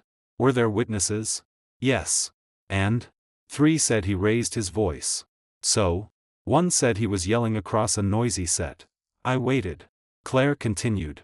I said he cornered me. My stomach tightened. Did he? He stood in front of a doorway. Blocking you? I thought so. That's not an answer. She started crying. No. There it was. Did he stop you leaving? No. Touch you? No. Threaten you? No. What happened to him? He was removed from my unit. I closed my eyes. Not fired from the production. Transferred to second unit. Still. Why are you telling me? Because Zoe worked on that movie. Of course. She thinks I lied about him too. Did you? Silence. I exaggerated. There. Again. Not invented from nothing. A real conflict. A louder voice. A doorway. Then language sharpened until the story produced the result Claire wanted. I felt something colder than anger. Pattern. You need to tell your lawyer. I already did. Studio. Production knows there was a prior HR complaint. They don't know I'm questioning my description. That may change. Yes. She sounded sick. Adam, am I one of those people? What people? Who turns every conflict into victimhood? That was too broad. And dangerous. No. She seemed surprised. You don't get to rewrite yourself in the opposite direction either. What? One false accusation doesn't make every time you felt mistreated imaginary. She went quiet. I continued. The problem is you use stronger facts when the real ones didn't get you the result you wanted. Yes. That's specific. Yes. Stay specific. That was the only useful advice I could give her. Her attorney contacted the former assistant director. His name was Patrick Keene. Not through me. Not through production. They offered to review the old HR record with independent counsel. Patrick agreed. Apparently he had kept everything. His emails. Call sheets. The HR interview. 2 witness statements. Claire's complaint. The review found something uncomfortable but not catastrophic. Patrick had behaved badly. He had shouted at Claire during a schedule dispute. Used profanity. Dismissed her concern in front of crew. Then followed her toward a trailer while continuing the argument. Unprofessional. But Claire's written complaint had said. He physically blocked my exit and made me believe I could not safely leave. The witnesses did not support that. One remembered Patrick standing near the trailer steps. Another remembered Claire walking around him without contact. Nobody saw him intentionally prevent her from leaving. Patrick had been formally warned. Moved to second unit because production wanted distance between them. He lost no job. No guild status. No major income. But after the current scandal, he contacted Apex. Not to sue. To correct his personnel record. That created a second institutional review. Claire called me after her lawyer told her. I'm going to amend it. The old complaint? Yes. Good. I should have done it years ago. Yes. She flinched. I was done softening obvious things. Patrick's file was amended by agreement. The studio did not declare the entire complaint false. Because it wasn't. The yelling happened. The confrontation happened. The disputed part was the implication that Claire had been physically prevented from leaving. The amended record reflected that. Patrick accepted. Then, unexpectedly, he issued no public statement. Claire's lawyer asked whether he wanted one. He said, no. That surprised Claire. Why wouldn't he tell people? I answered. Maybe he doesn't want his worst workday turned into content. She went quiet. That one landed. 2 weeks into quiet hours, Nina Park gave Claire more scenes. Not because of sympathy. Because the performance was good. The movie's lead actress, Mara Ellis, had noticed it too. At lunch one day, Mara sat across from Claire. 29. Oscar nominee. The kind of career Claire had 10 years earlier. Mara asked. Can I say something without you turning it into a press strategy? Claire nearly choked. Apparently that was the first direct joke anyone had made to her. She said. Yes. Mara continued. You're really good. Thank you. And everyone here is scared to tell you because it'll sound like they're defending what you did. Claire did not know what to say. Mara shrugged. So I'm saying it. Then she left. That conversation mattered to Claire more than any sympathetic headline. Because it separated two things she had fused together. Her conduct. Her talent. She could have done something terrible and still be excellent at acting. The industry could believe both. The harder question was whether excellence still outweighed risk. For large projects, increasingly, it did not. Her new manager, she had hired one after the agency dropped her, began quietly calling casting directors. Not asking for favors. Just checking temperature. Prestige limited series? Maybe. Major studio lead? Not now. Supporting role? Possible. Broad comedy? Wrong fit. Independent drama? Strong interest. Luxury brand campaign? No. Network procedural? One producer asked. Then passed because advertiser reaction was uncertain. A streaming service offered her a guest arc. 3 episodes. 800,000 total. Claire turned it down. Then called me. I think I made a mistake. What? Turned down a show. Why? They wanted me for 3 episodes. And? I used to lead shows. There it was. Old status.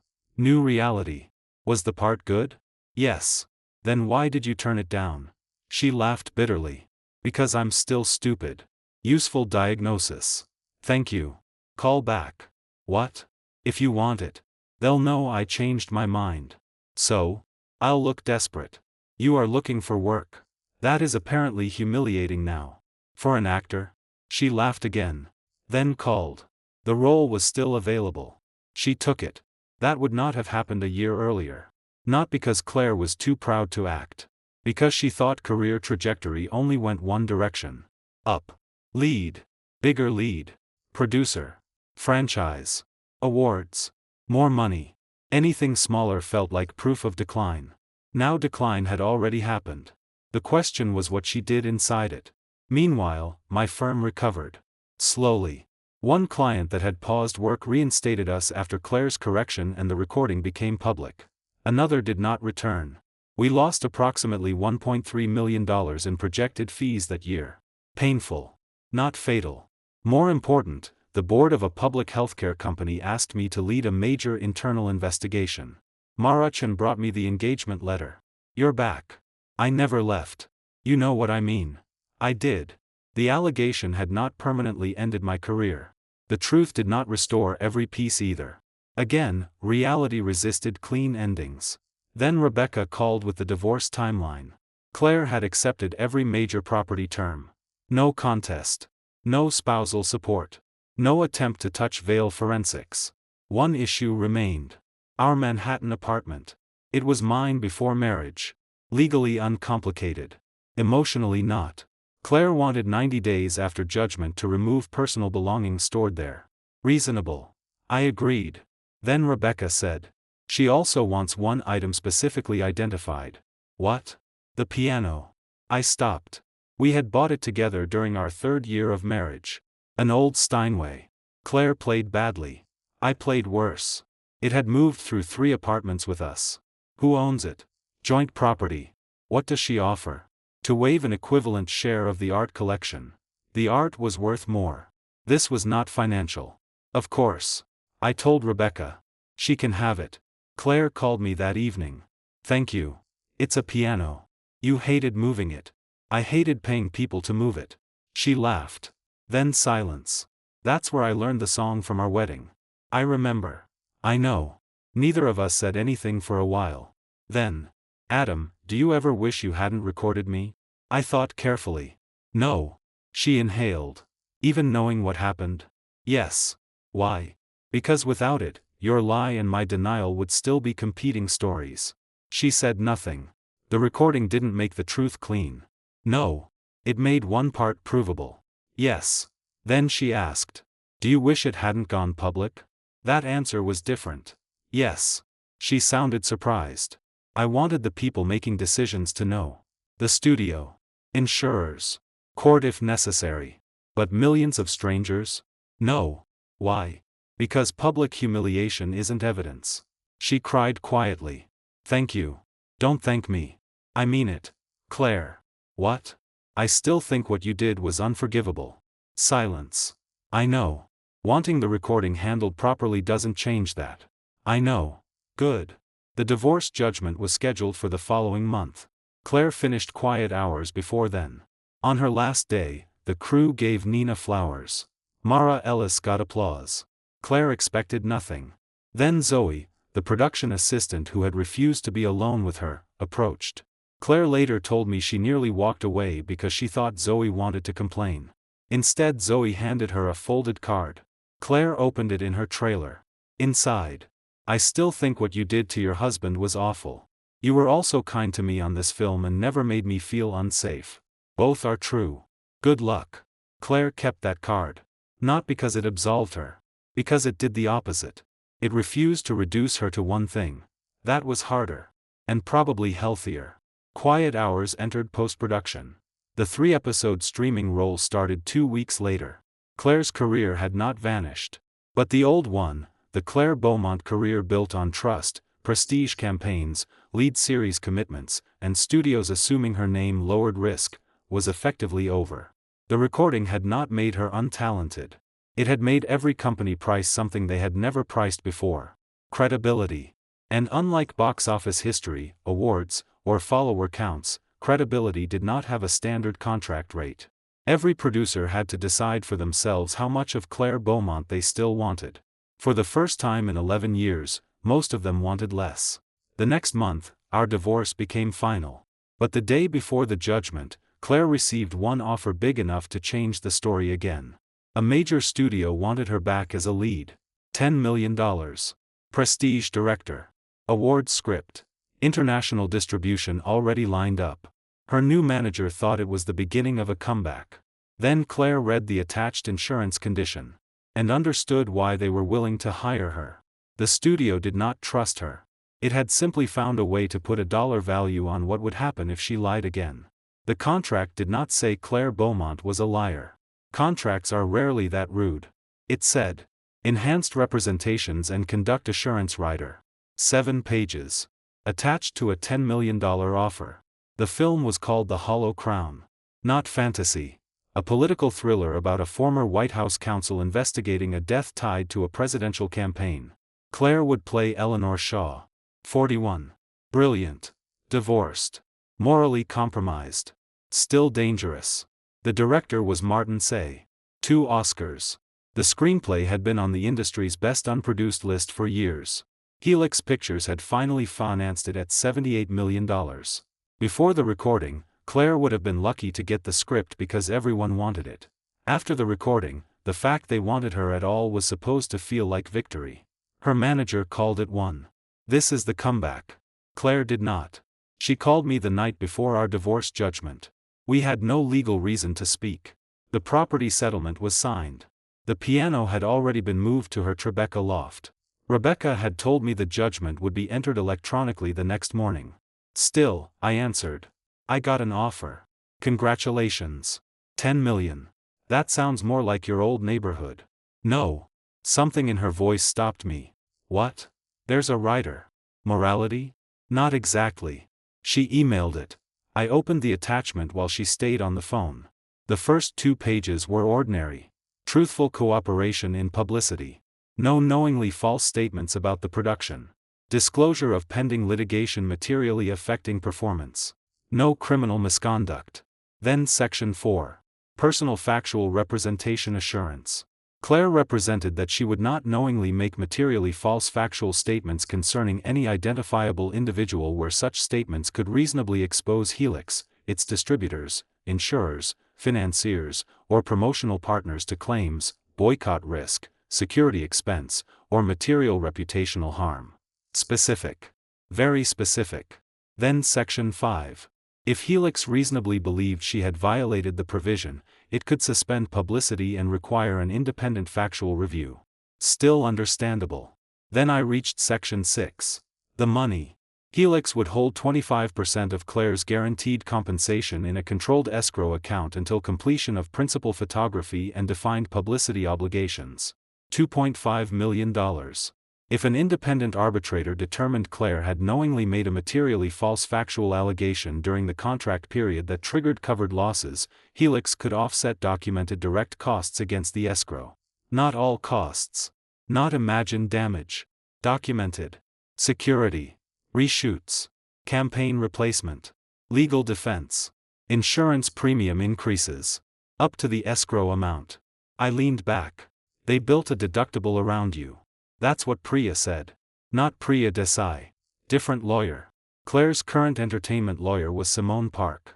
Apparently Hollywood had become a very small place for women with intimidating resumes. I kept reading. Then the final condition.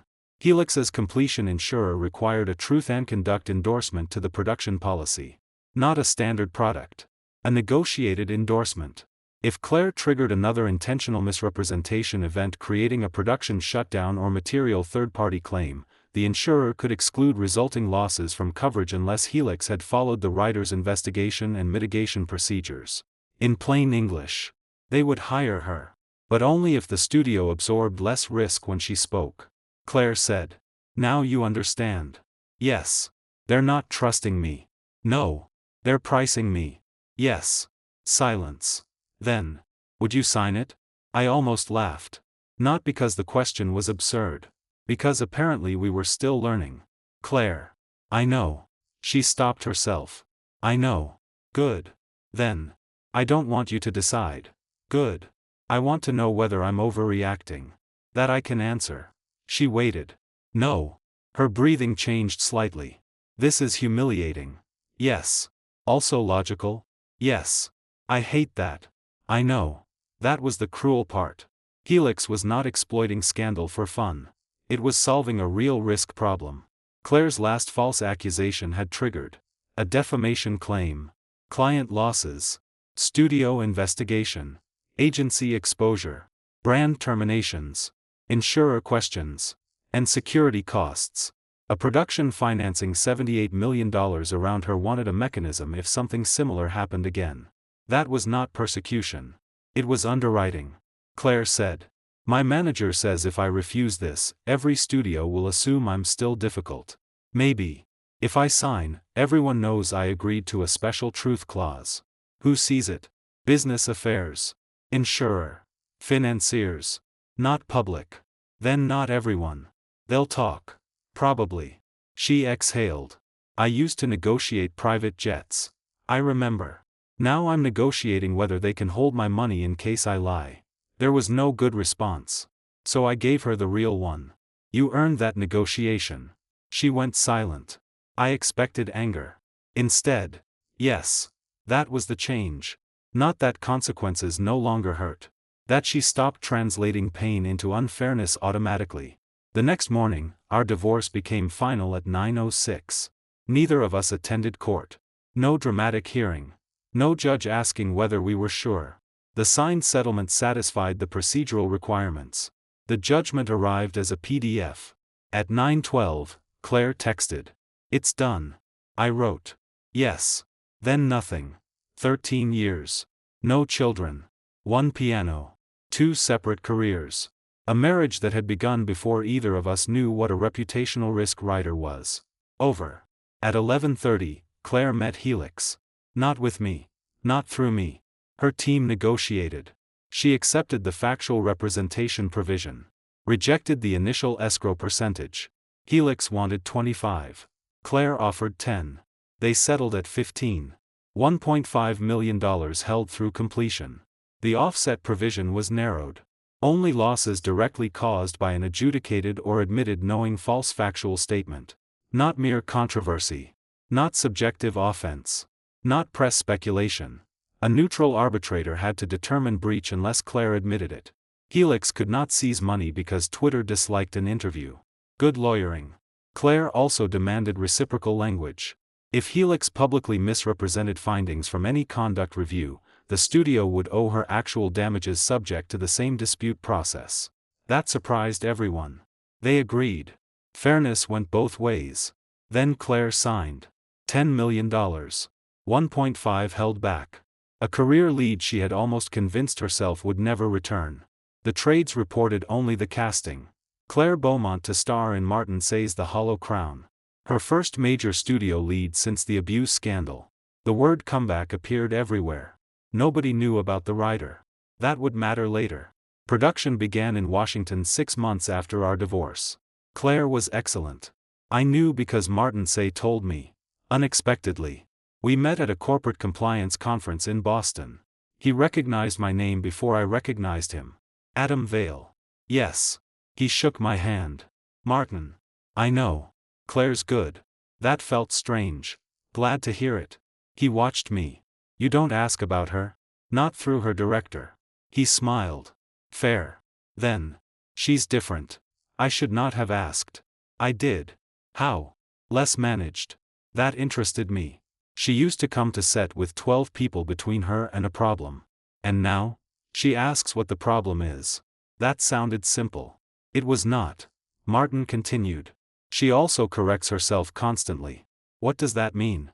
If she says, wardrobe promised me this, she'll stop and say, no, I assumed wardrobe had agreed. I almost laughed. That sounded exhausting. Martin did too. At first it was. And now? Now the crew trusts that she means what she says. That sentence stayed with me. Trust had become a work product for Claire. Not an aura. Not a brand. Something built sentence by sentence. Then Martin said, I know what everyone thinks about the writer. You know I know. He shrugged. Entertainment law leaks sideways. Not publicly, I hope. No. Good. He continued. I supported it. I looked at him. She knows? Yes. Did that damage your relationship? At first. And now? I told her if I was going to ask 70 people to trust her enough to build a production around her, I needed to know the studio had a process if something happened. Reasonable. And she accepted that? Eventually. That word mattered. Not instantly enlightened. Eventually. Real change takes arguments. Claire completed principal photography without incident. No accusations.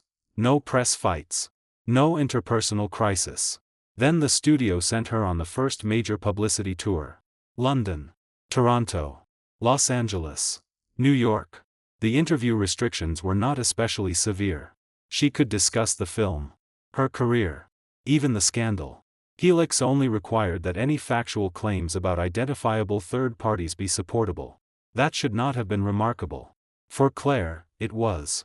At the Toronto press conference, a reporter asked, do you feel Hollywood punished you more harshly than male stars who have done worse? Dangerous question. Not because she could not have an opinion. Because the old Claire would have found a person to blame. Studio. Agency. Me. Ryan. Claire paused. Then said, I think women and men are treated differently in this industry in many ways. Fair. But I also made a false allegation about a specific person. More silence in the room. And I don't think comparing my consequences to someone else's misconduct changes that. The reporter pushed. So you don't believe sexism played a role? Claire smiled slightly. That's not what I said. Good.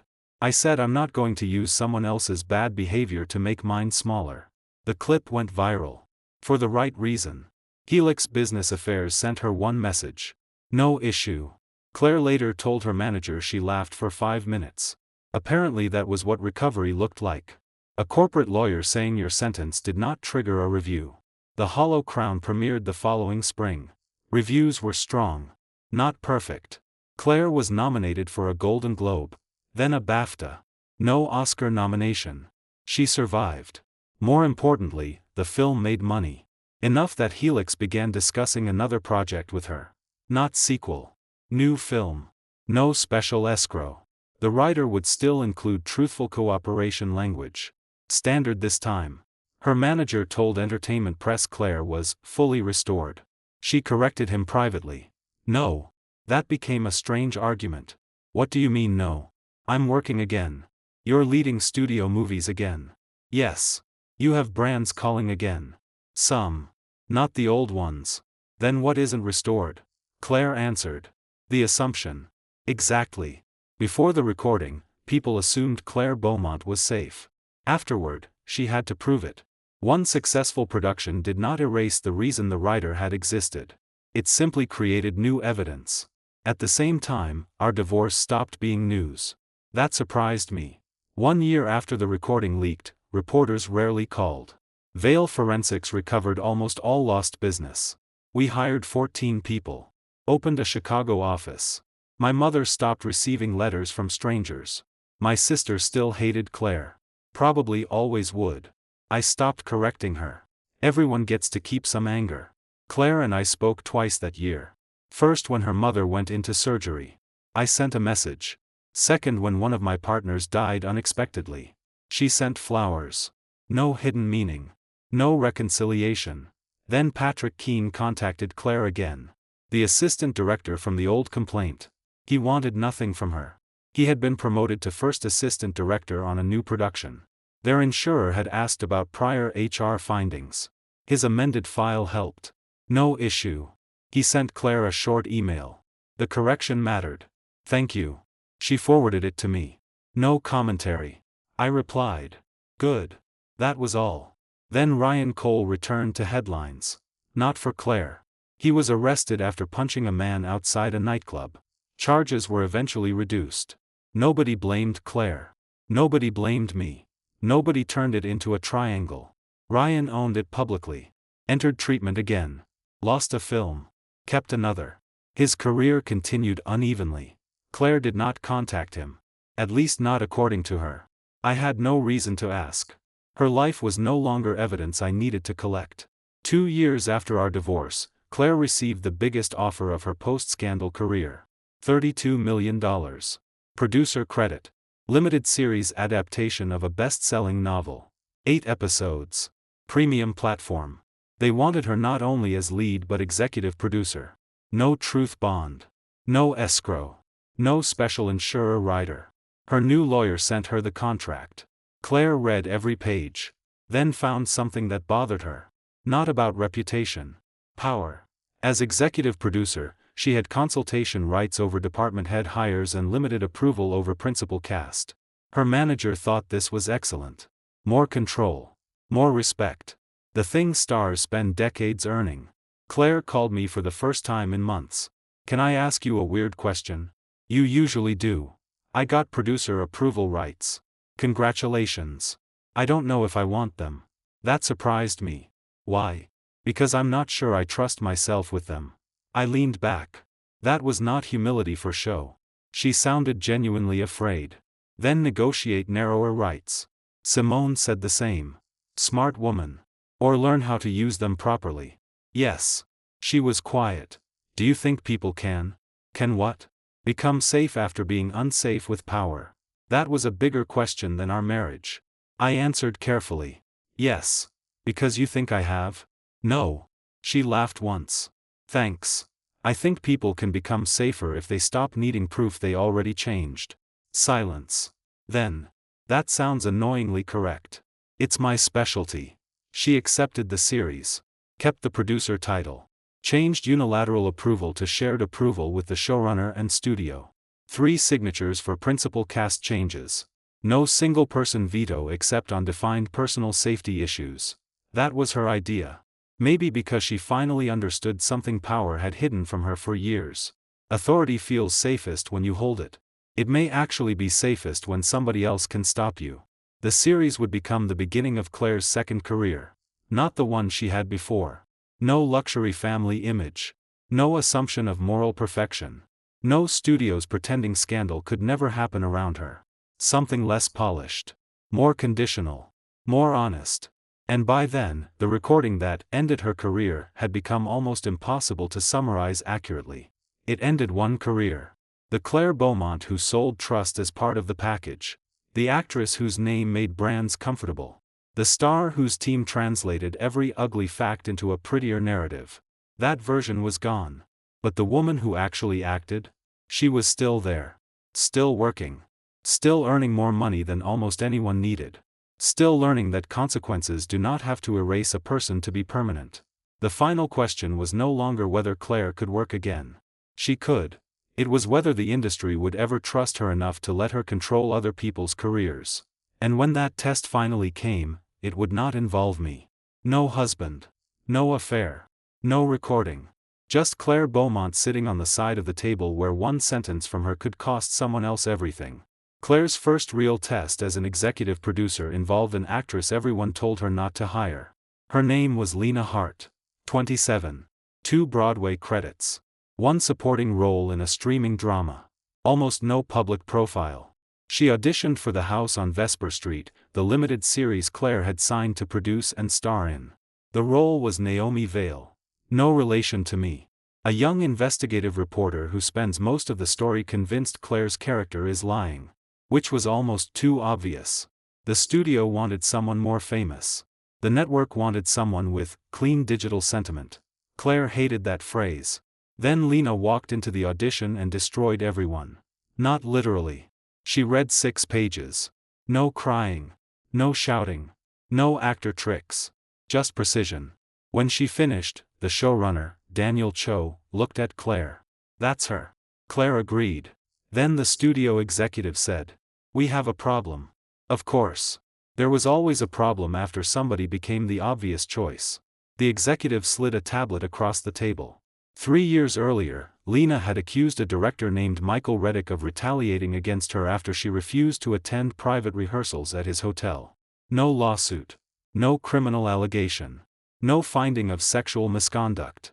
Lena had posted a long statement online after leaving an off-Broadway production. She said Reddick repeatedly pressured her to rehearse alone in his hotel suite, then reduced her role when she refused. Reddick denied retaliation. The theater conducted an internal review. Result: insufficient evidence to substantiate intentional retaliation. Also, production practices around private rehearsal meetings were poorly documented and inappropriate. Reddick was told to stop holding private rehearsals in hotel rooms. Lena's role reduction remained. The story went nowhere nationally. But theater people remembered. The studio executive said, "Reddick is directing 2 films for our parent company." Claire stared at him. So legal thinks hiring Hart could reactivate the story. Did she lie? We don't know. Did the theater find she lied? No. Then what exactly is the concern? Noise. Claire told me later that word almost made her laugh. Noise. Apparently one woman's unresolved complaint becomes noise when a studio has business with the man she complained about. Daniel Cho asked, "Is Lena difficult?" The casting director shook her head. "Everyone I called loved working with her." Unreliable? No. Insurance? Clean. Substance? No issue. Attendance? Perfect. The studio executive sighed. "This isn't about whether she's employable. It's about whether we want this issue attached to a major press campaign." Claire went quiet. Everyone noticed. Because they all knew her history. The room had accidentally handed the woman who had made a false accusation the power to decide whether another woman's unresolved accusation made her too dangerous to hire. There was no comfortable answer. The studio executive finally asked. Claire? She could have said one sentence. Too risky. That would have ended Lena's candidacy. Not her career. Not permanently. But this role? Gone. The actress would never know exactly why. A casting notice would simply move on. Somebody else would get the call. That was how power usually worked. Quietly enough that nobody could appeal the thing that happened. Claire asked. Can we speak to her? The room changed. The executive frowned. About the complaint? About whether she's willing to discuss it with production counsel. Daniel nodded. That seems fair. The studio executive said. We're not conducting a reinvestigation of a 3-year-old theater dispute. No. Claire leaned back. But if the concern is whether hiring her creates a current production risk, then ask about the current risk. Good distinction. They brought Lena back 2 days later. Not for another audition. Business affairs. Showrunner. Claire. Independent employment counsel. No Michael Reddick. No one from his studio projects. The attorney explained that Lena did not have to discuss details beyond what was already public. Her casting would not depend on retracting the complaint. They wanted to know whether she intended to use the series promotion to reopen the dispute or whether there were active legal proceedings they needed to understand. Lena stared at Claire. You're asking because of what happened to you. Not a question. Claire said. Partly. That was honest. Lena's jaw tightened. So you think I lied? No. You don't know me. Correct. Then how do you know? I don't. Lena looked almost offended by the answer. Claire continued. I know what it feels like when people decide the conclusion before checking which facts are actually supported. Lena's face changed. You mean what happened to your husband? Yes. Silence. Claire did not use softer language. Not scandal. Not misunderstanding. My husband. Lena asked. Do you think people shouldn't believe women? The studio attorney visibly tensed. Claire answered carefully. I think people should take allegations seriously enough to investigate them. That is not the same as automatically treating every allegation as proven. And it is also not the same as treating an unproven allegation as a lie. Lena stared at her. That was the line. Claire had spent 2 years learning it. Not every disputed claim was false. Not every emotional memory was fabricated. Not every lack of corroboration meant innocence. And not every accusation became fact because someone said it with conviction.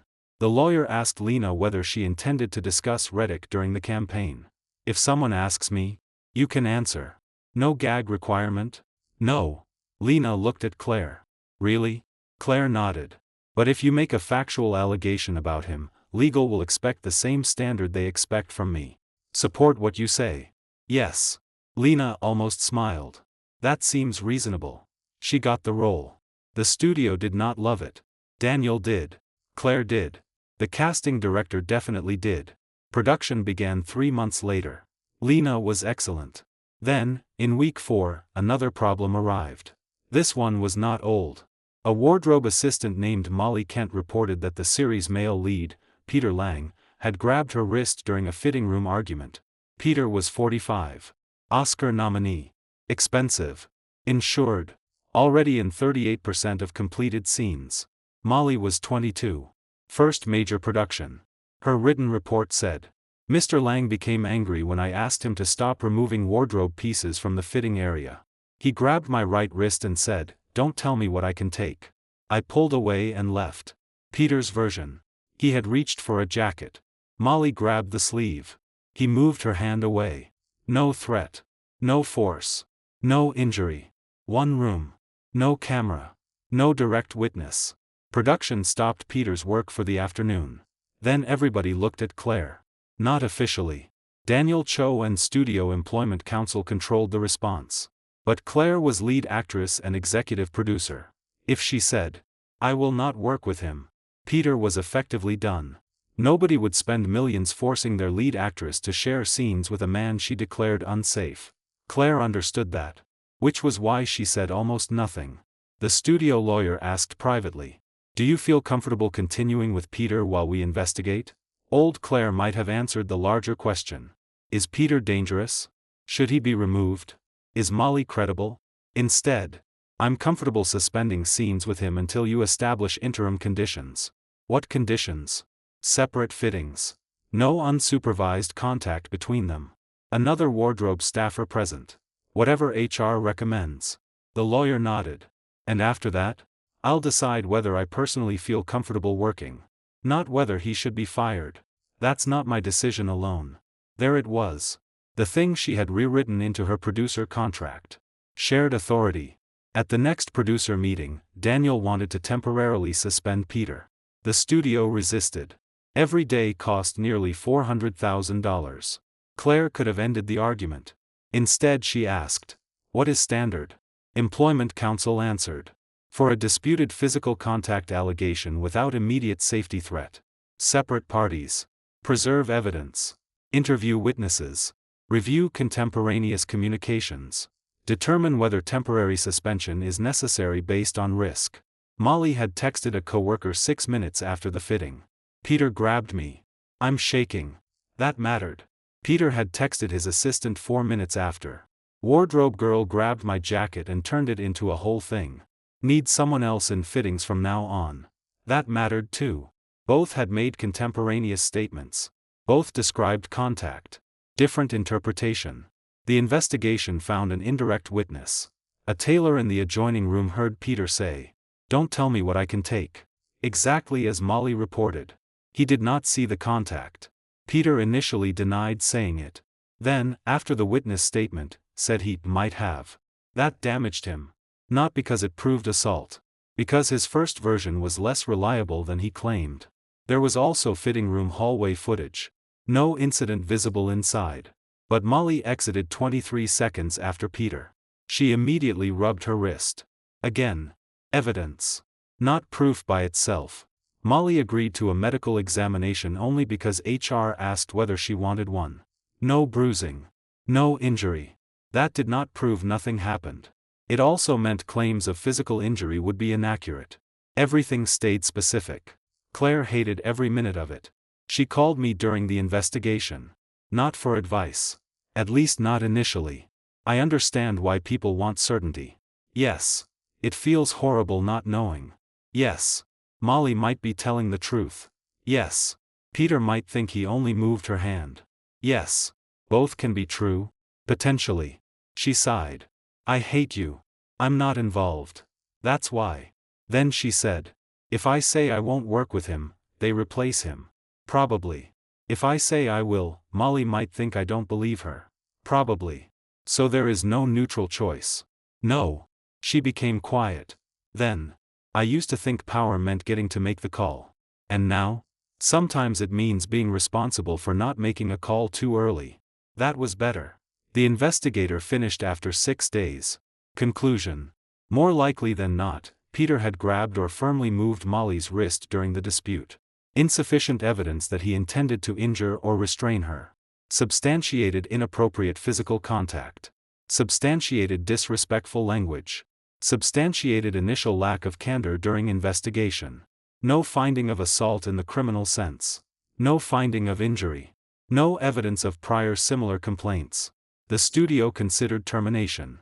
Then considered cost. Then considered precedent. Then considered Peter's contract.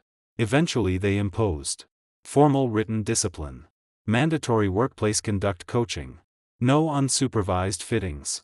No direct supervisory communication with junior wardrobe staff. A significant contractual penalty tied to misconduct provisions.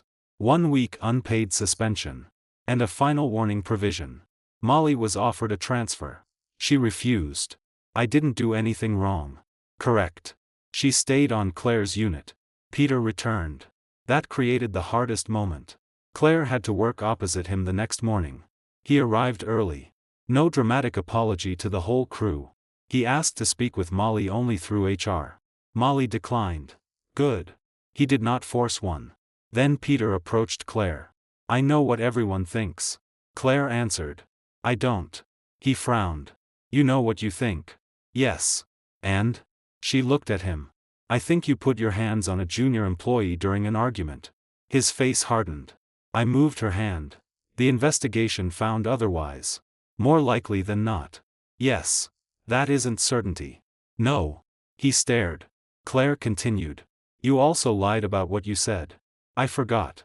Maybe. He did not like that. Then. Are you trying to get me fired? No. Why not? That surprised her. Because it isn't mine to decide alone. Peter looked almost amused. You have more reason than anyone to hate accusations. There it was. The invitation. Join him. Turn her own history into skepticism toward Molly. Claire did not take it. My history is why I know the difference between an accusation and a finding. Peter stopped smiling. Production made a finding. Yes. You don't have to like it. Then she walked to set. They shot 6 pages. Professionally. Peter completed the series. Molly completed it too. Nobody became a martyr. Nobody became a monster. Months later, Peter publicly acknowledged a workplace conduct incident after a trade reporter obtained the disciplinary information. He did not name Molly. He said, I handled a disagreement physically when I should not have touched a colleague at all. I also minimized what I said afterward. I accepted discipline. Good. His career continued. Smaller next film. Then another. Molly was promoted the following season on a different show. Claire sent a recommendation only after Molly asked. That detail mattered. The House on Vesper Street premiered to excellent reviews. Lena Hart became the breakout. Claire was nominated for an Emmy. Peter was not. Nobody cared. Then a reporter discovered Claire had supported casting Lena despite the old Reddick dispute and asked, did your own false allegation make you skeptical of hers? Claire answered, no. The reporter looked surprised. Why not? Because what I did taught me not to confuse skepticism with fairness. Then, fairness means taking a claim seriously enough to test it. And taking the accused seriously enough not to pretend the result is known before you test it. That quote traveled. No crisis. No correction. No lawyer calling. Claire's second career was becoming real. Not because everyone forgot. Because she had finally reached the point where power returned before trust fully did. And she did not use that power to erase the people who reminded her of what she had done. That mattered more than an award. At least to me. Our lives rarely crossed by then. But one evening, almost 4 years after the recording, Claire sent me a message. A photograph. No caption. It showed her producer badge beside the printed investigation protocol from Vesper Street. At the bottom, highlighted.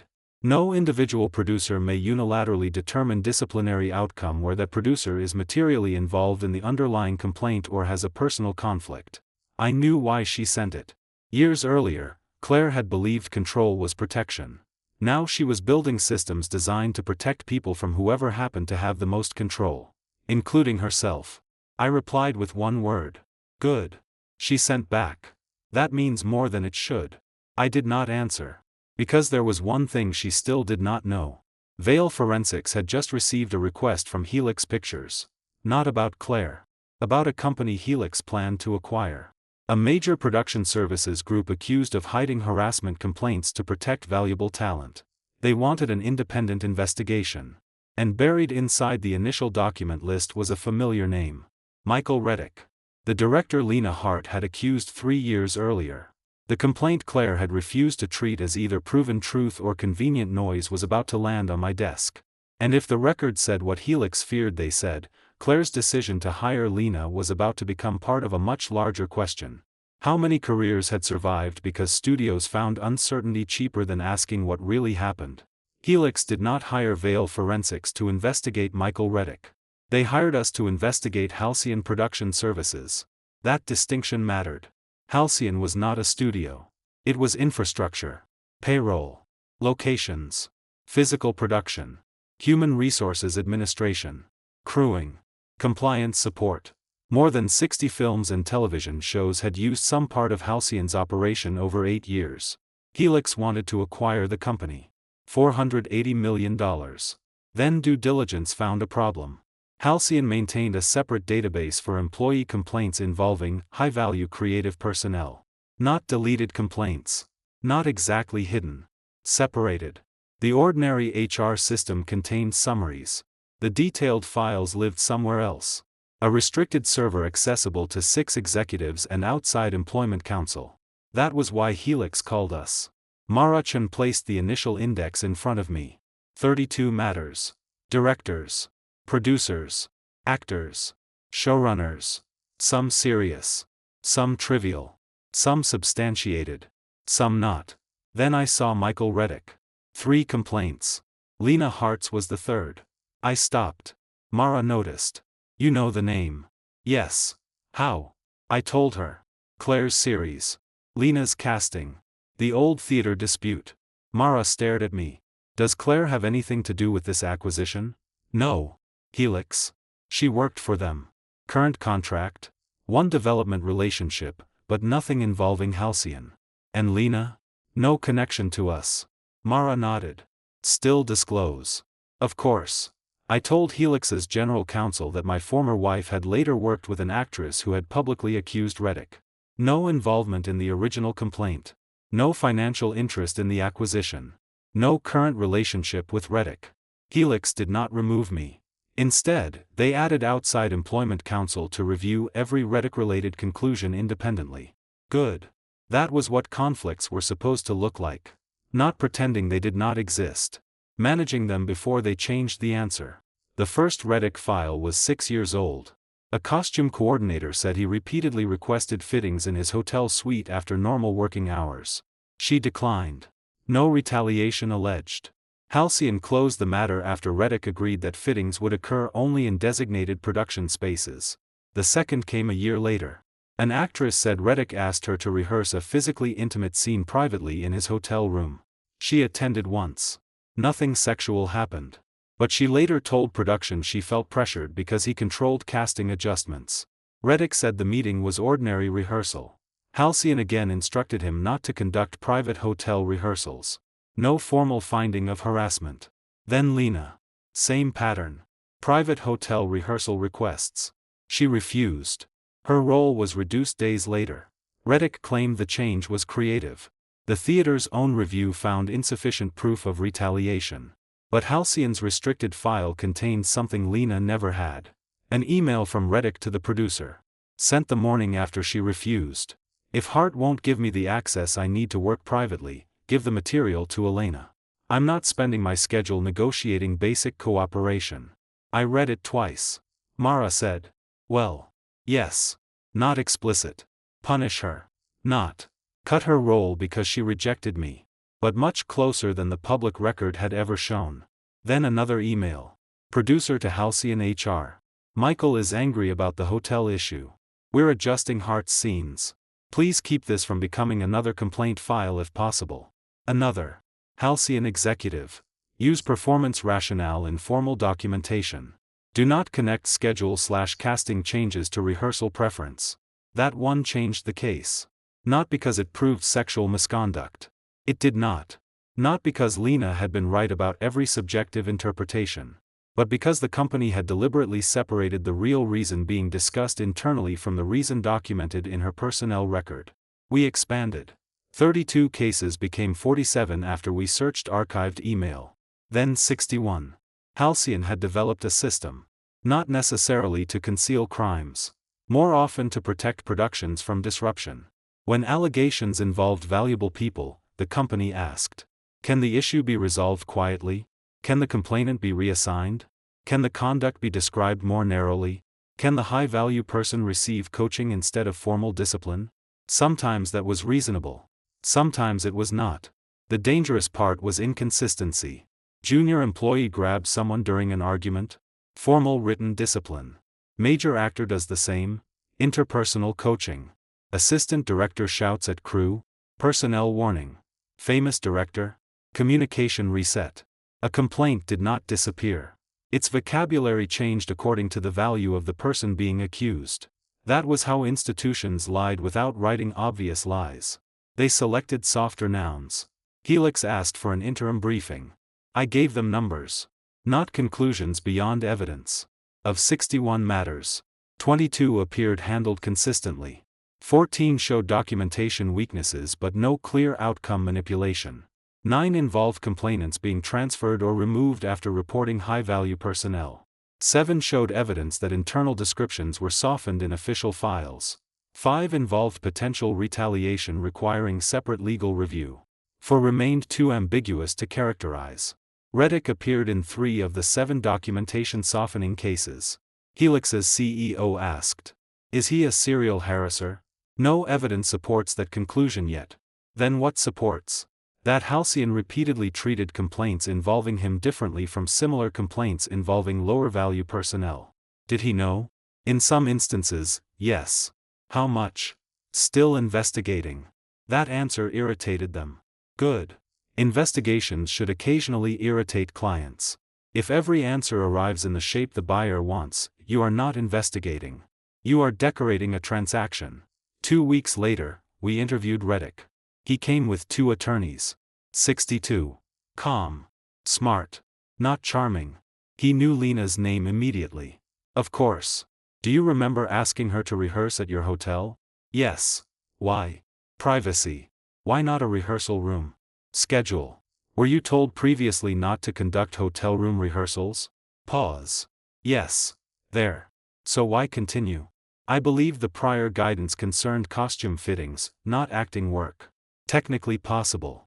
Then I showed him the second complaint. The actress. Private intimate scene rehearsal. He stared at the document. Were you advised after this complaint to avoid private hotel rehearsals with performers? Yes. Then Lena came later. Yes. Why invite her? He became defensive. It wasn't an invitation to sex. I didn't ask that. His lawyer shifted. Reddick noticed.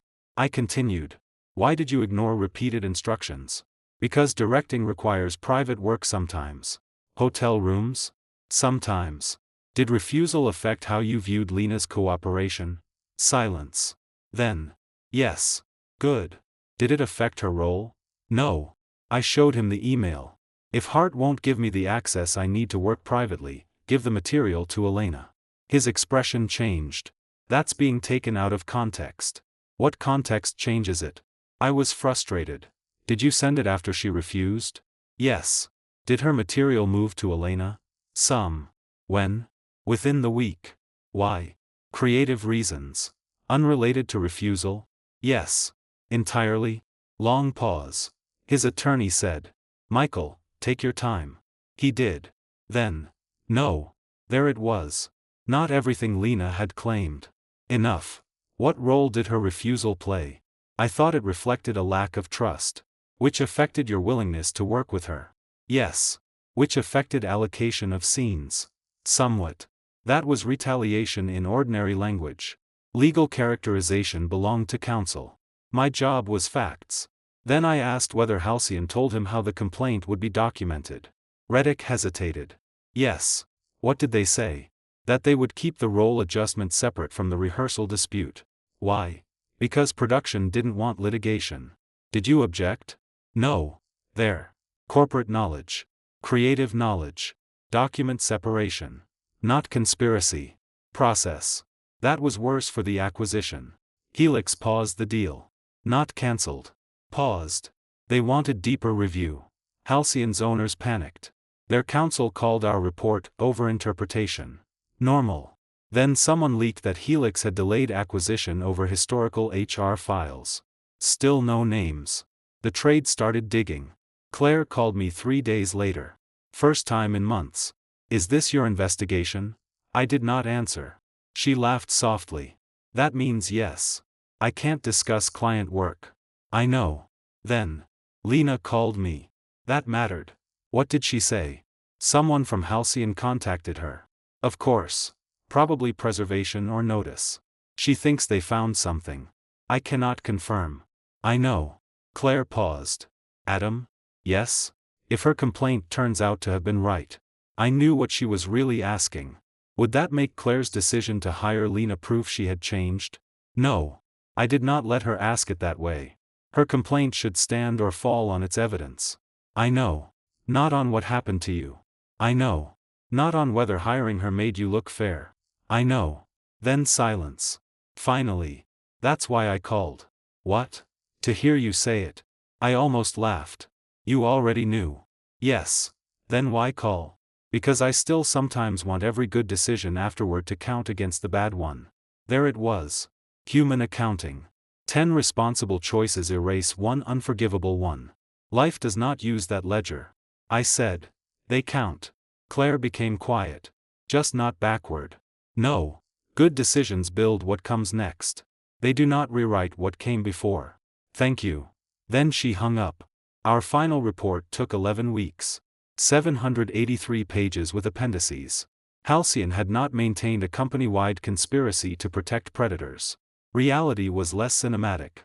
It had developed an informal risk management culture where high-value people received softer documentation, complainants were more likely to be moved than powerful subjects, and ambiguous allegations were often resolved around production continuity rather than consistent standards.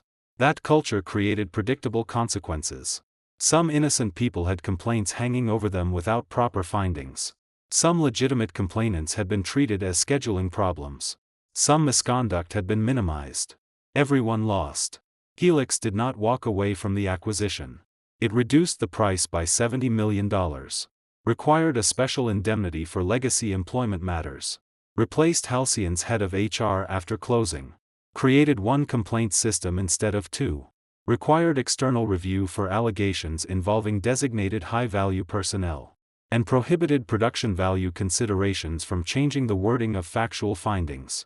Michael Reddick was not fired by Helix because Helix did not employ him. But the parent studio that did employ him opened its own review. Lena's old matter was reopened with the internal emails. Result. Retaliation substantiated. Not sexual harassment. Not assault. Retaliation. Specific. Reddick had reduced her role partly because she refused private hotel rehearsals he had already been told not to request. His studio removed him from one upcoming film. Not forever. He entered a workplace conduct agreement. Another production kept him under stricter conditions. His career took a hit. It did not disappear. Lena received a corrected personnel record and financial settlement from the theater and Halcyon successor. She never announced the amount. Good. Then a reporter figured out Claire had hired Lena for Vesper Street before the old case was reopened. The article called it, Claire Beaumont's Unlikely Redemption, False Accuser-Backed Woman Who Was Telling the Truth. Claire hated the headline. I know because she said so publicly. At a press event, someone asked whether Lena's vindication redeemed her own history. Claire answered. No. The reporter pushed. Not at all. No. Then she said something I later watched online. Lena being right does not make me less wrong. Good. And my having lied once does not mean every other woman making an allegation is lying. Better. Those ideas only feel connected if you care more about teams than evidence. That clip traveled farther than I expected. No lawyers called afterward. No correction. Just a sentence. True enough to stand by itself. The next week, Claire received a new production offer. Not acting. Studio leadership. Helix wanted her to join an advisory board on performer conduct and production culture. Paid. Prestigious. Public-facing. She declined. When asked why, she said, I can contribute as a producer. I don't need to become the industry's symbol for learning not to lie. That might have been the smartest career decision she made after our divorce. No redemption mascot. No permanent identity built around the worst thing she did. Just work. 5 years had passed since the live interview. Claire's career was smaller than before. Also stranger. She acted. Produced. Occasionally led studio films. Never recovered the family-oriented endorsement empire. Never again became the default safe celebrity for brands. The recording still appeared whenever her name trended badly. It always would. That was permanent. But people hired her. Some trusted her. Specific people. For specific reasons. After Vesper Street won 6 Emmys, Claire stood backstage holding the producer statue she had earned. A reporter asked, "What does this award mean after everything you lost?" Claire looked at the trophy. Then said, "That losing trust and losing talent were never the same thing. I watched that clip alone in my office." She continued, "Talent can get you another room. Trust determines how people behave once you're inside it." That was better than anything I could have told her. Then the reporter asked the inevitable question. "Do you think Adam Vale would be proud of you?" Claire's face changed. Years earlier, she might have answered for me. She might have turned my imagined feelings into part of her redemption story. Instead she smiled. "You'd have to ask Adam." And moved on. I turned off the video. For the first time, she had been handed the perfect opportunity to use my name to improve her story. And left it where it belonged. With me. There was only one chapter left in ours. Not reconciliation. Not another scandal. A final encounter neither of us had planned. Because 6 months later, Vale Forensics received a package with no return address. Inside was the original Dayline America interview preparation file. Not copies from Discovery. Not studio summaries. The handwritten notes Claire had made the night before accusing me live. And one line on the final page changed what I thought I knew about the worst morning of our marriage. It was written in Claire's own handwriting. Under the question, "If host asks directly whether Adam abused you," Claire had written, "Say no. Don't cross that line." Then someone had crossed it out. The handwriting was Claire's. So was the line through it. That was the first thing the document examiner told me.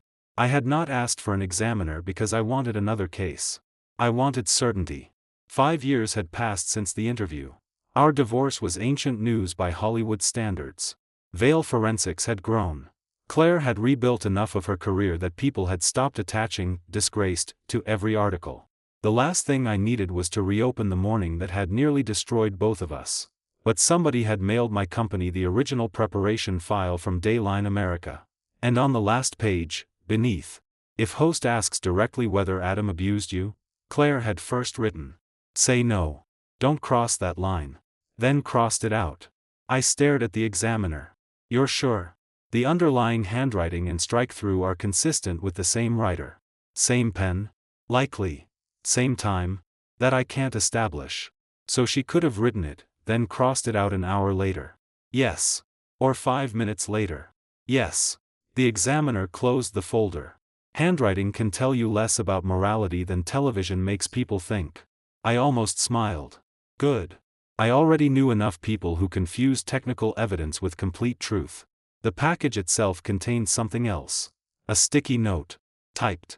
"She should decide whether you see the rest. Ask Monica." Monica Reyes. Claire's former publicist. The woman who had quit after realizing Claire had fed her false stories. I called Rebecca first. Still my lawyer. Still smarter than me about when private history became discoverable evidence.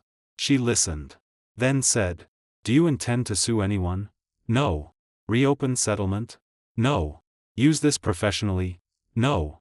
"Then this is not really a legal question anymore. I hate when you say that. You hire me specifically so I can stop being useful at the worst moments. Can I contact Monica?" "Yes." "Claire?" "Yes." "Should I?" "That part costs extra." I called Monica. She answered after the second ring. "Adam. You know why I'm calling." Long silence.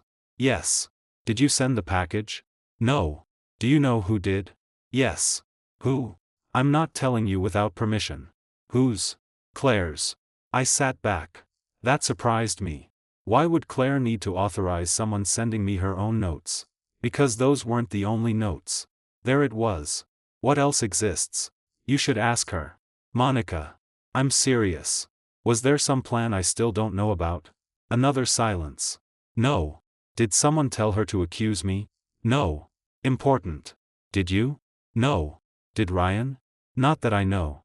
"Agent?" "No." "Studio?" "No." "Then what am I missing?" Monica exhaled. The part where she almost didn't do it. I looked down at the page. "Say no. Don't cross that line." Then black ink through the sentence. "That doesn't make it better." "I know. Why are you telling me?"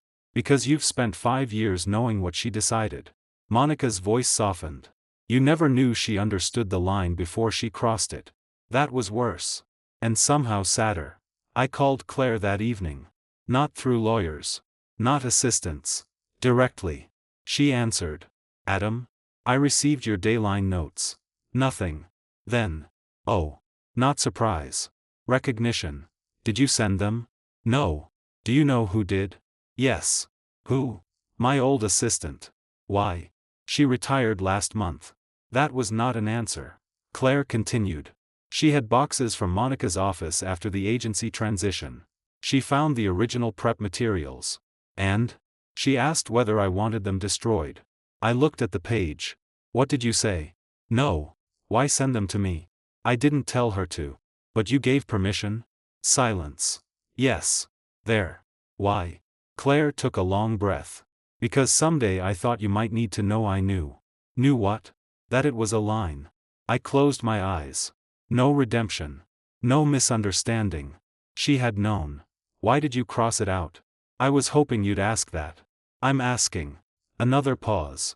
Then Claire told me about the night before the interview. She was in a hotel suite with Monica. Her agent joined by video. A crisis attorney reviewed possible questions.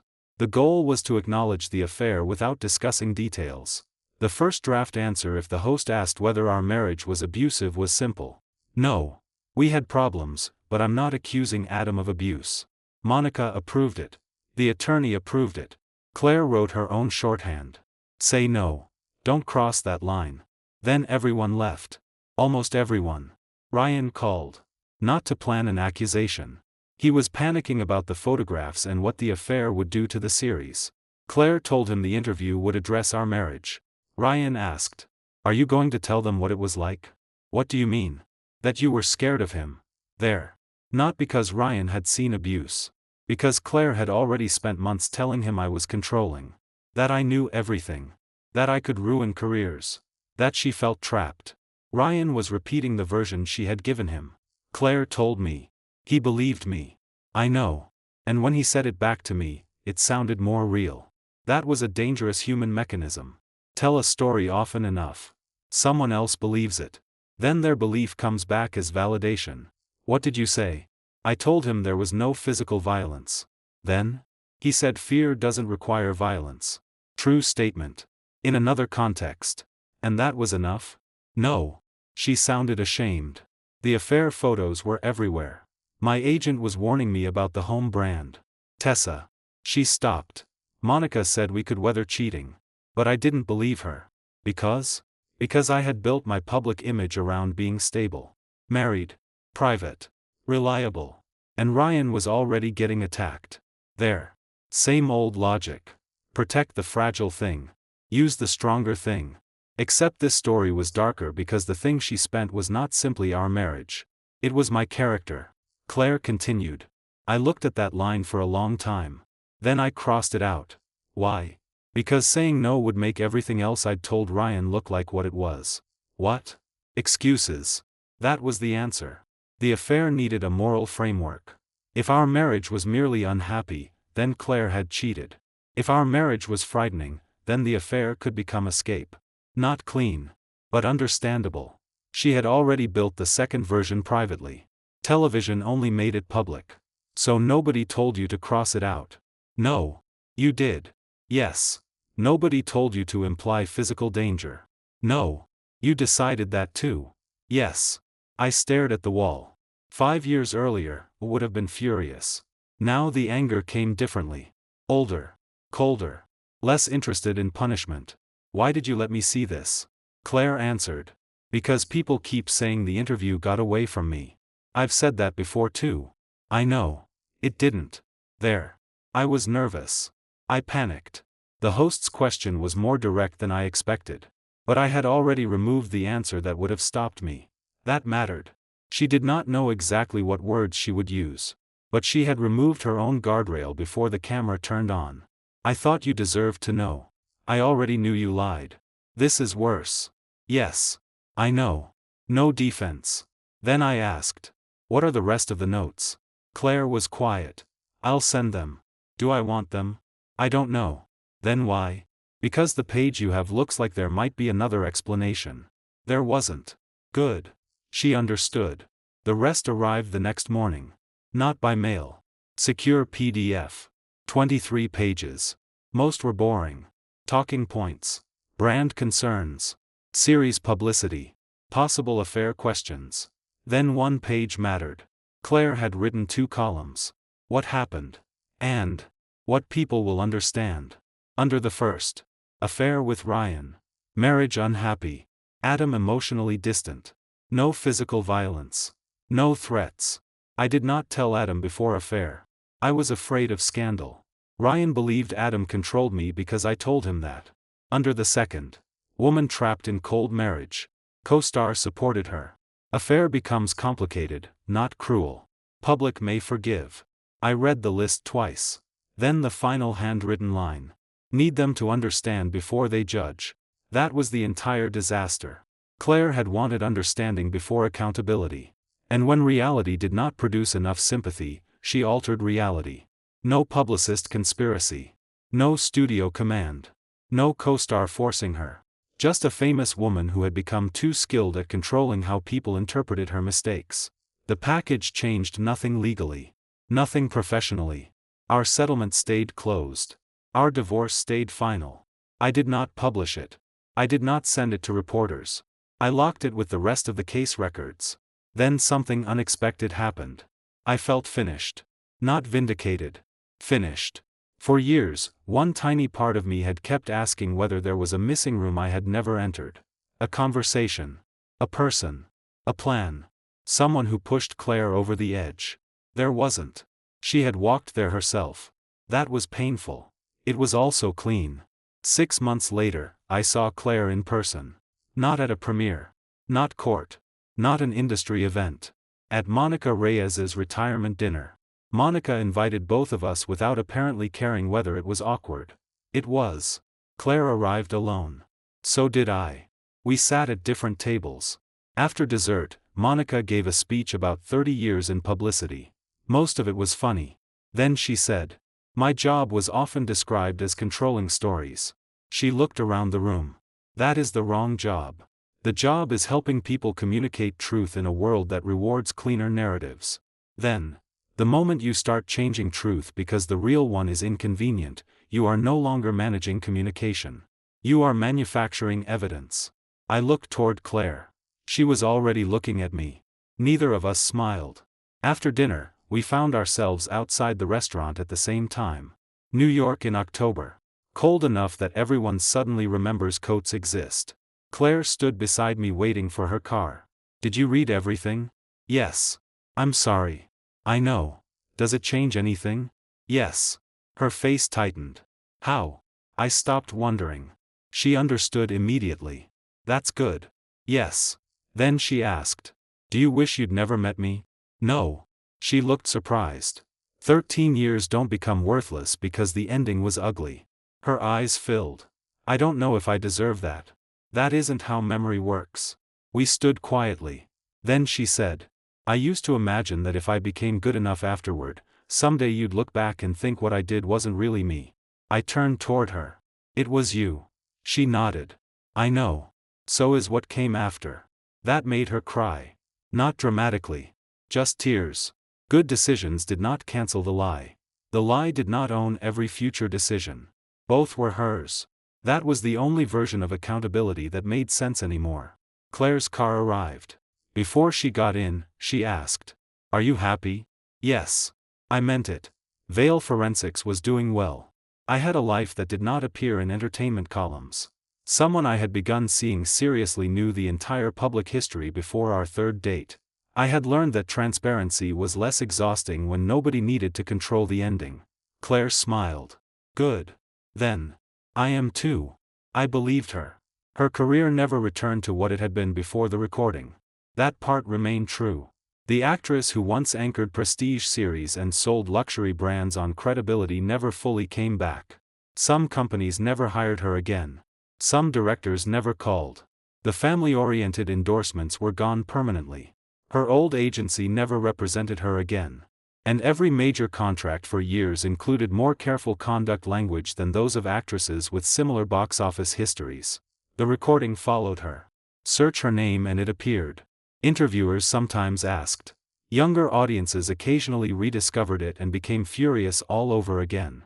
That was permanent. But, career ended, turned out to mean something more specific. One career ended. The one built on an assumption that Claire Beaumont's public credibility was an asset nobody needed to verify. After that, she worked differently. Fewer franchises. More limited series. More producing. Less brand money. More scrutiny. She became successful again, but never frictionless. And maybe friction was what had been missing. Years later, she won another Emmy. Producer this time. Not acting. During her speech, she thanked the writers, crew, cast, studio. Then stopped.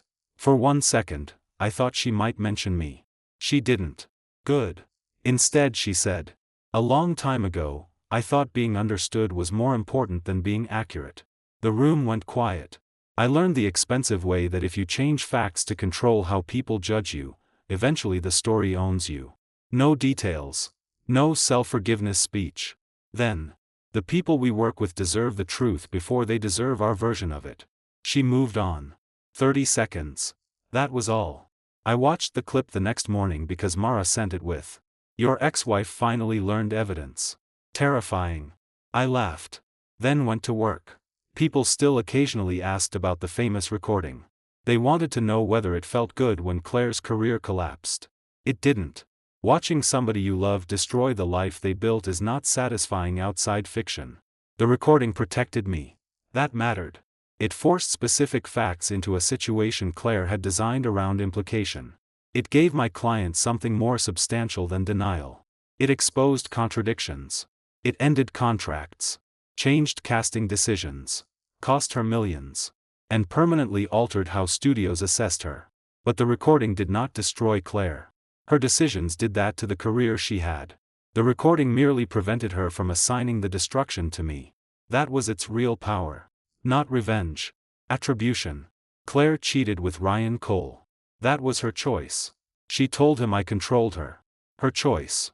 She told Monica I threatened careers. Her choice. She went live. Her choice. She knew where the line was. Wrote it down. Then crossed it out herself. Her choice. For years, everyone focused on 6 minutes and 41 seconds of audio. I eventually understood the most important evidence was one sentence on a piece of paper nobody heard. Say no. Don't cross that line. Claire had known exactly where truth ended. And exactly when she stepped beyond it. That knowledge cost her the career she thought she was saving. It cost her our marriage. It cost her credibility she could never completely buy back. But it also meant that when she finally built something better, she could not pretend someone else had forced her to become the woman who needed rebuilding. 5 years after our divorce, I put the original note back in its evidence envelope. Sealed it. Labeled it. And moved the entire Beaumont file out of the active cabinet. Not destroyed. Not forgotten. Closed. Because evidence is supposed to answer a question. Mine finally had. I never needed another recording. That's all for today. Remember to subscribe and support us.